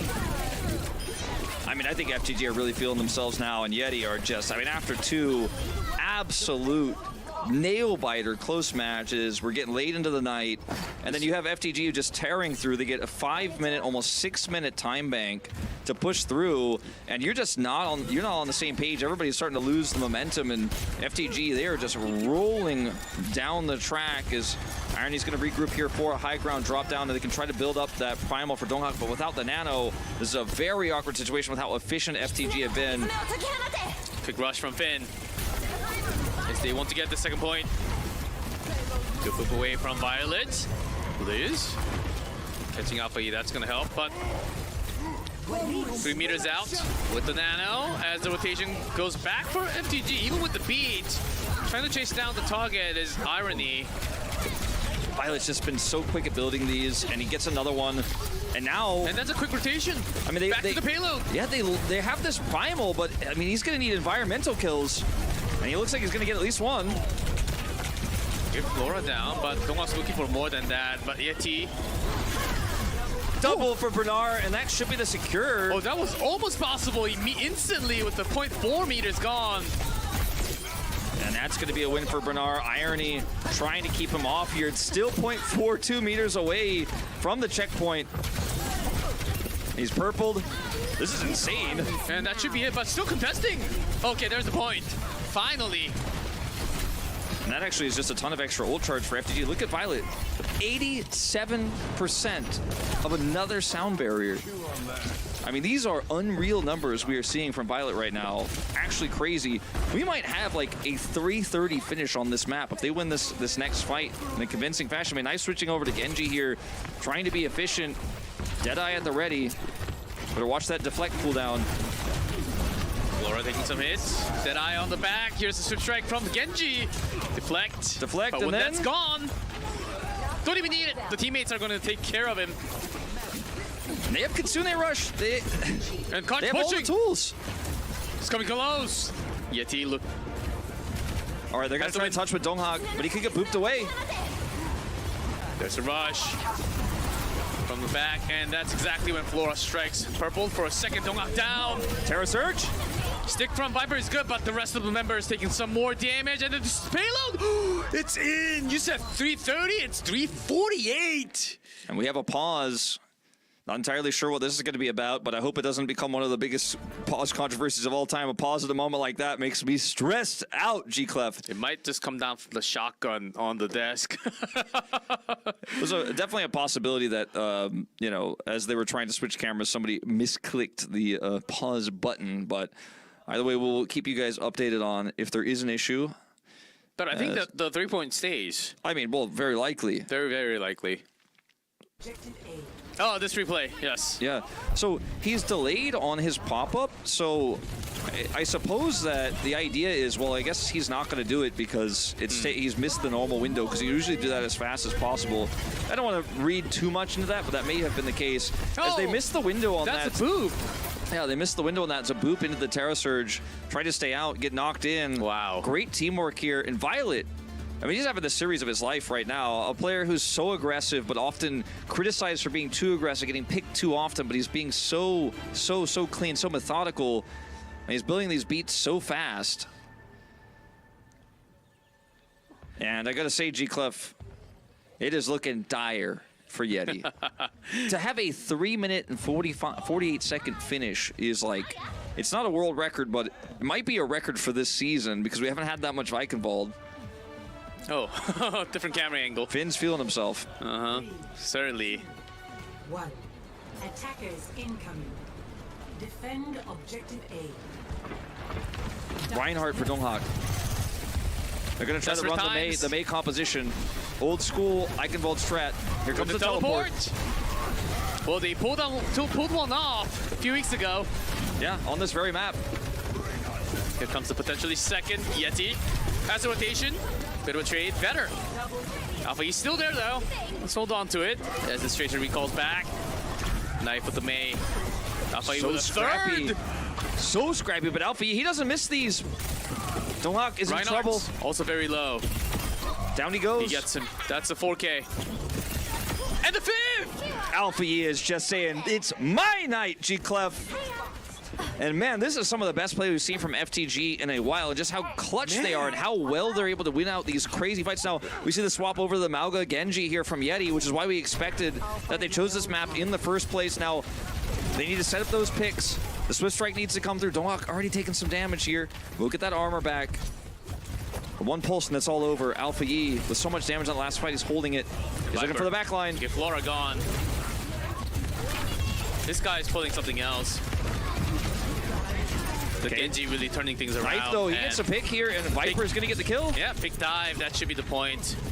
Was already coming closer to that point A with Viper. I think FTG playing a little bit fast and loose on that one, and Alpha Yi missing the pulse bomb on the sliding knife there. Knife tries to come over, and if he hits that pulse, I think maybe it's a different story, but he completely whiffs it. Violet still with an insane beat charge here. 89%. Ready for this next fight, wants to take it at the doors. Look at Flora even playing on the low ground here, not on top of the castle, expecting they want to hard push this Orisa in with a barrier. Violet's got it now, and they want to hold him right at these doors. They want to at least delay this with the amount of time bank that they have. It's been a while since we've seen an overtime. Knife down, Flora this time will be striking first. Might not even need that overclock. As Genji strikes back to his teammates. Gathering back up, that's not much of a push. Yeti just playing so respectfully, but that's going to cost them in terms of time. They're just trying to eco their way to Viper's Dragon Blade and make that the sticking point, but Violet has the barriers, so it's going to be tough to play around that too. They need to be faster. Here they go. There's a rush. Violet stunned away. There's a beat coming down from Blaze too. Flora pops a big button. Terror Surge more after the looming. And Bernard on the cage. But Donghak already delivered a few more. It's a big flop for FTG. Yeti, they trade sound barriers and then set up for the big blade with the cage. And Bernard, he had a few opportunities just Terra Surge early during sound barrier to pull the teammates together there and look for the follow-up damage, but he wanted to have the best one possible. He ended up with the worst one possible. And now Yeti with Knife on high ground with the overclock here to continue to allow them to push this cart. Okay, big press from Knife, and he goes down. Javelin early on from Bernard. That's a shutdown. As Yeti, they went a little aggressive on this push. Bit of greed that they thought they could push even further. I mean, I really thought that was a good plan. I thought that, you know, with the position they have, Knife has overclock. They're going to look for the play there, and then instead it's FTG setting up for the Javelin kill there, shuts down the overclock, and now look at how far back they've been pushed all the way to the spawn doors here, and Alpha E looking for the drop-down pulse. Will recall preemptively and get his way out of there. 1 meter back just to get that off. They buy a ton of time here. The time bank has dwindled so significantly. There's no way that Yeti can match the time bank if they finish the map at all. And 50% off on the sound barrier for Blaze. Violet ready again. Real soon in just 10. Here's Alpha Yi. God Tracer player tonight. All the way up top. Stomps up. And the beat comes down for Violet. Members of Yeti just has to fall back. Bliss falls first. Alpha Yi catches him on speed. Knife though responding a little. Solo. Down he goes. But without Bliss early on, just less sustained from coming out from Yeti. But that's a weakness And too. Yeti could see their tournament live flashing before their eyes. Only 2 minutes left. Bernard has Terra Surge. They've got the choke point controlled. They've got 4 ultimates at their disposal. 4 ultimates. And Yeti've got nothing in the tank. Bliss got none of his ult charge really off that last fight. They have a Kitsune rush, but no blade to match it with. And I think they're going to have to pop it anyways. Try to get high ground and get Knife into overclock range. But these are a lot of ifs. Yes. A lot of conditionals. Let's see if Yeti can actually win the team battle or at least force them some off. There's a stomp. All the way up. Considering up from Irony. Terra Surge is big. And Irony caught. There's that pulse bomb. And the members of Yeti, they're trying to follow, but here's Flora from Downs. And that's a big shot. A lot of ultimates traded though. Yeti, they want to regroup. Here's the overdrive. Looks like he's going to hold the blade here. He absolutely should. Not going to be able to get anything out of it. Down to 69 health. They've got one more push, G-Clef. The final push. OWCS fans, this is it, man. Viper and Knife, one last ride. They're going to have the overclock. They're going to have the sound barrier. This is the best fight they could hope for. They can't do it with this one. That's the end. Best chance you're ever going to get, Yeti. Let's see how well this blade flies. Viper, 7 seconds till that Swift Strike will send him in the air, and he'll try to contest high ground. Here we go, G-Clef. Strap yourself in. Alpha dead. Alpha is dead. Yeah, with knife kill. Now they can hold these ults potentially and just slow push this cart around. This is the opportunity that they've been looking for. They also have the cage. If they drop down, that's what Pongak is looking for. Finn! The kunai strikes! Hold up. It's 4v3. Bernard's getting pushed back in. Flora's going to overclock. Flora! He takes Viper out. No blade for the fight. No blade for the fight. So Pete has to come down. And the cage from Pongak, but do they have enough damage? Flora gone. Irony will find Finn. That's a second from Irony. And the payload's pushing. They need to get on that cart now. They've only got 2 on it. Okay. It's going to be overtime and Knife. Overclock here. He has to end it. Has to be big. Bernard trying to buy time. He does not have his Terra Surge. Violet will be able to show up with Sound Barrier. The teleporter gets him to delay through the window. Barrier's up. Violet with the barrier. Blade versus barrier. Can he go through the barrier? He needs more than 1 kill. There's a second. I think he's done it for the touch. 4 meters out. He's done it. And now, Yeti get one more push. 1:30. And it's going to probably be an overtime finish. And a draw, likely to be the best case scenario for Yeti here. But they're hanging by a thread of a thread. Even under this much pressure. It's not over till it's over. And as you say, so much pressure on them. Moving around this corner here. Violet used a sound barrier in the last fight. It's hard for Bernard to get out and get anything done until they reach this corner. So they're probably just going to allow this to slow push through as they poke through the damage. Alpha E fishing. Trying to do what he can, but not looking for that Terra Surge opportunity. Yeti, less than a minute, but a lot less tools available this time. As they have to go all the way in. Here's a dive and the Terra. Potential to counter. Alpha looking for the target. There's a beat from Blizz first. Violet's so low. Terra Surge out. So much damage. Gone. Somehow FDG survived. All that much pressure. And now Yeti had to regroup quickly back. Yeah, they have no time. They have no 30 time. seconds. And Blizz.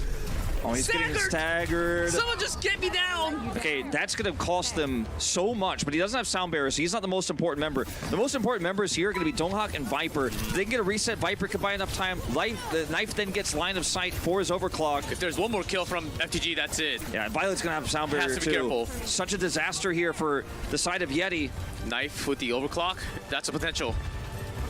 As they go back into payload. Overtime. All right, he's got line of sight. Let's see what you got, Knife.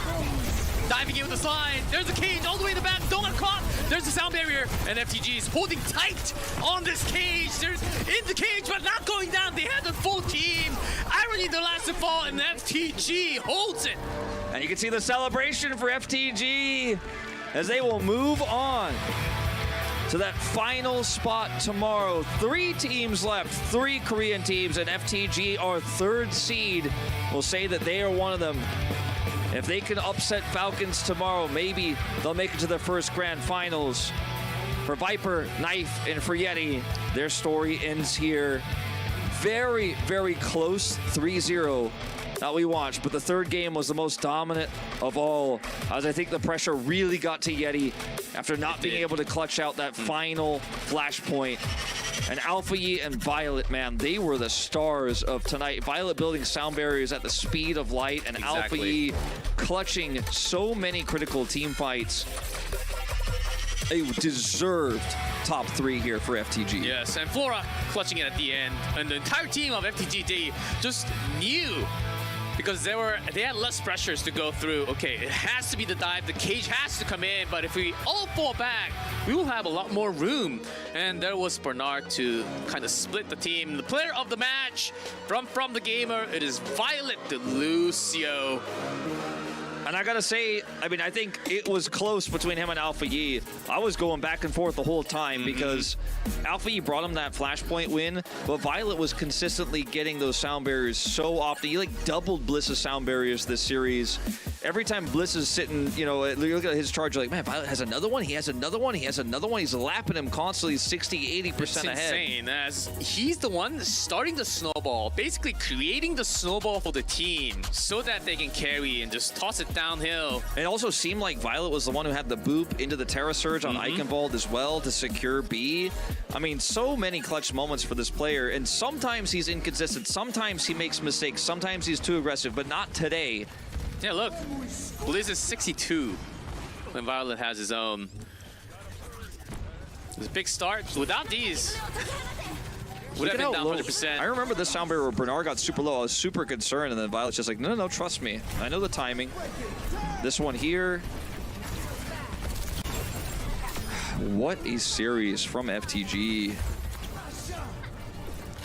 And the response back here again, Violet covering up. And in terms of... Oh, we might get to see the boob. Yeah. Well, not this time. Doesn't Not have the this one, Terra not yet. this one. I think we already passed that. Yeah, I think we did because pass that was it, the first actually. half. Yeah, yeah. But I mean, in terms of role gap as well, I mean, he made such a this larger boop. impact than Bliss. Oh, and the beat. Yeah, Beautiful. very clean first-person view. Another big beat here. Just all the beats, break it down all over. Yeah, it's this final moment, even with the cage, had a perfect cover with the beat to finish.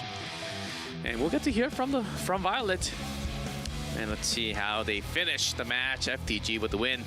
네, 오늘 준비된 마지막 경기 FTG와 예티의 접전 끝에 승자는 FTG였습니다. 승리 After 축하드립니다. a big fight, FTG 네, delivers the win. 축하드립니다. 자, 오늘의 POT는 Congratulations. 바이올렛 선수가 차지하게 되는데요. We have Violet on 선수 stage. 자기소개 부탁드립니다. 안녕하세요. FTG에서 메인 힐러를 맡고 있는 Who I'm sub, the main support. 네, 메인 힐러를 맡고 for 있는 FTG 바이올렛 Violet. 선수 반갑습니다. 자, 오늘 팬분들께 오늘 베르나르 선수가 안심하시고 편하게 보시라라고 말을 했는데 약속의 FTG인가요? 그 말을 지켰습니다. 자, 오늘 열일 Bernard said 하셨는데 to lean back and enjoy. And he kept his words. 앞에 경기에서 좀 되게 어렵게 이겨가지고 The previous match was a tougher fight. 저희를 약간 의심하는 그런 So 상황이었는데 네. there were eyes on us, having doubts about our second match tonight. 잘 이긴 것 같아서 But I think we came together 네, for the 먼저 맞는 게 나았을까요? second win, and I think we had a better 엄청난 moment. 결과가 나왔습니다. 3대 0으로 압승을 하고 또 예티의 맵픽과 전략을 완전히 꿰뚫고 있다. Yeah, 3-0 against the strategy and the map picks from Yeti. 준비했을까요? How did you prepare in just hours of prep time? 마우가를 들고 올 줄 생각을 못했는데 We didn't prepare for the Mauga, 연습 경기할 때 마우가를 상대해 본 적이 있어서 but we had some 저희가 scrims 준비한 대로 잘 했던 것 같습니다. against some of the Maugas, so I think that's what we had in our brain, and we just pulled that off from the scrim data. 변수를 차단할 수 있는 결과까지 이어지지 않았나 싶습니다. 자, 이제 바이올렛 선수 첫 POTM이에요. OWCS 아시아에서 Violet, 맡게 this is your 됐는데 first 지금까지 player of the match. 힐러로 정말 열일을 했단 말이죠. And you had so much healing done. 솔직히 오늘 경기에서 제가 받을 줄 몰랐는데 Honestly, I didn't know that I'd be 지금 메타의 POTM. 메인 힐러가 POTM을 받기가 쉽지가 않은데 And this meta, it's really hard for the 오늘 첫 main 경기 heals 비트를 좀 빠르게 채운 to get the POTM. 거 덕분인 것 같아요. But I think it's because I got a lot of ult charge fast. 기분이 좋습니다. So getting the POTM is certainly a good feeling on stage. 이렇게 FTG 선수분들의 말을 제가 엿들었는데 오늘 바이올렛 비트 속도 말이 안 되긴 해 이렇게 말을 해주셨더라고요. And even the teammates were saying your charge, 제가 your ult charge is just 봤는데 outrageous. 40% 차이가 나긴 하더라고요. 근데 야, 진짜 And 기가 I did the 막힙니다. counting, and I kind of felt that it was about 40% off of the opponent Lucio.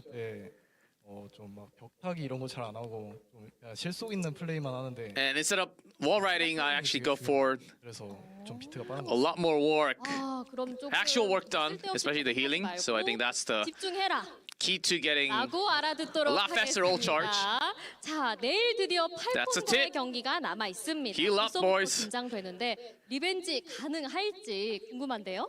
And tomorrow against the Falcons, can you take the revenge? 경기 기대해 보셔도 좋을 것 같습니다. Yeah, just 네, Look forward to the 그렇다면 match against 8번의 Falcons tomorrow. 경고의 한마디도 부탁드려요.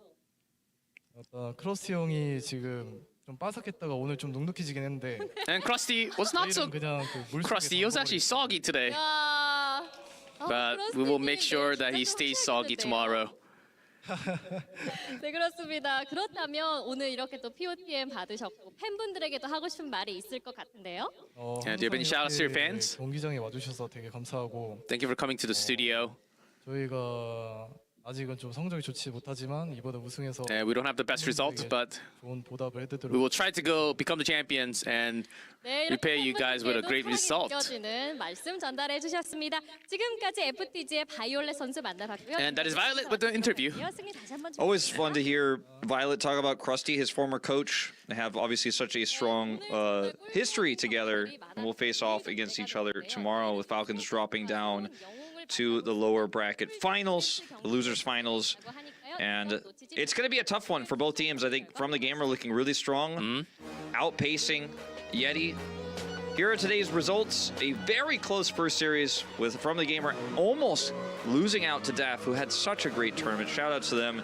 A very stompy series with Yeti and Crazy Raccoon outpacing Falcons. And then finally, a closer series than that 3-0 would suggest, but FTG do win 3 in a row to move on to the lower bracket finals. Yeah, you might see the result and says, look, there's been a lot of 3-0s, but except for that second match, I would say the winners finals and the losers semi, it's 3-0-3, but it was so close and tight together, and the Falcons did go down 0-3, which was kind of a surprise that the Raccoons were able to deliver. And now they have to fight through the lower bracket. FTG still stays. And the 2 matches, that's all that matters. The second slot is still open for Major. So tomorrow we'll be back at the same time with Falcons versus FTG. The winner will face off against Crazy Raccoon for the OWCS Asia title. So big day tomorrow. Do not miss it. And thank you guys so much for tuning in Thank for you guys. these marathon days. We love had you. 3 marathon days in a row. I know you guys were here for all of it. You guys are getting your drops. You guys are hanging out. They should have all got the drops already. It's only 12 hours. Easy. So that's all there is to it, G-Cliff. Big day tomorrow. Yes, 2 matches, and of course the grand finals first to 4. That's why we only have 2 matches tomorrow. That's right. But, Could be up to 12 games tomorrow. oh man. But 4 matches, 3 days in a row. It's been a pretty crazy marathon through Asia, and finally we are down to top 3 teams. Of course, the top 3 Korean teams, as we had. And this is the next matchup. Oh, we have a show match. Yeah, nobody even told me about that. I didn't know about that. I didn't know about that. Team Japan, Team Pacific. Okay, that's cool. Show match in the middle. Of course, giving some break time for the losers final winners to go up against the Crazy Raccoon. We have a show match in the middle. That should be exciting. Oh, maybe they can use Venture Yeah. So for the show match. could be. I'm not sure. I'm not sure. We literally didn't hear anything about the show Yeah, I don't match. know anything about it. But that's what I'm guessing would be available. Yeah, That'll be interesting. Not sure how that one's gonna go. It's scheduled 30 minutes for the grand final, so it might be like a best of 1 or something. I have no idea. I have no idea what's gonna happen for the show match, but that maybe first competitive Bonus venture? games, bonus First- games, G-Cliff. Bonus games. I would like to see it.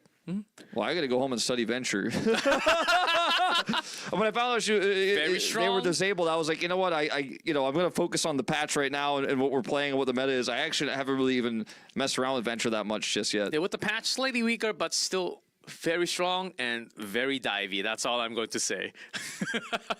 As when Venture kicks in, we might just go back to full dive meta.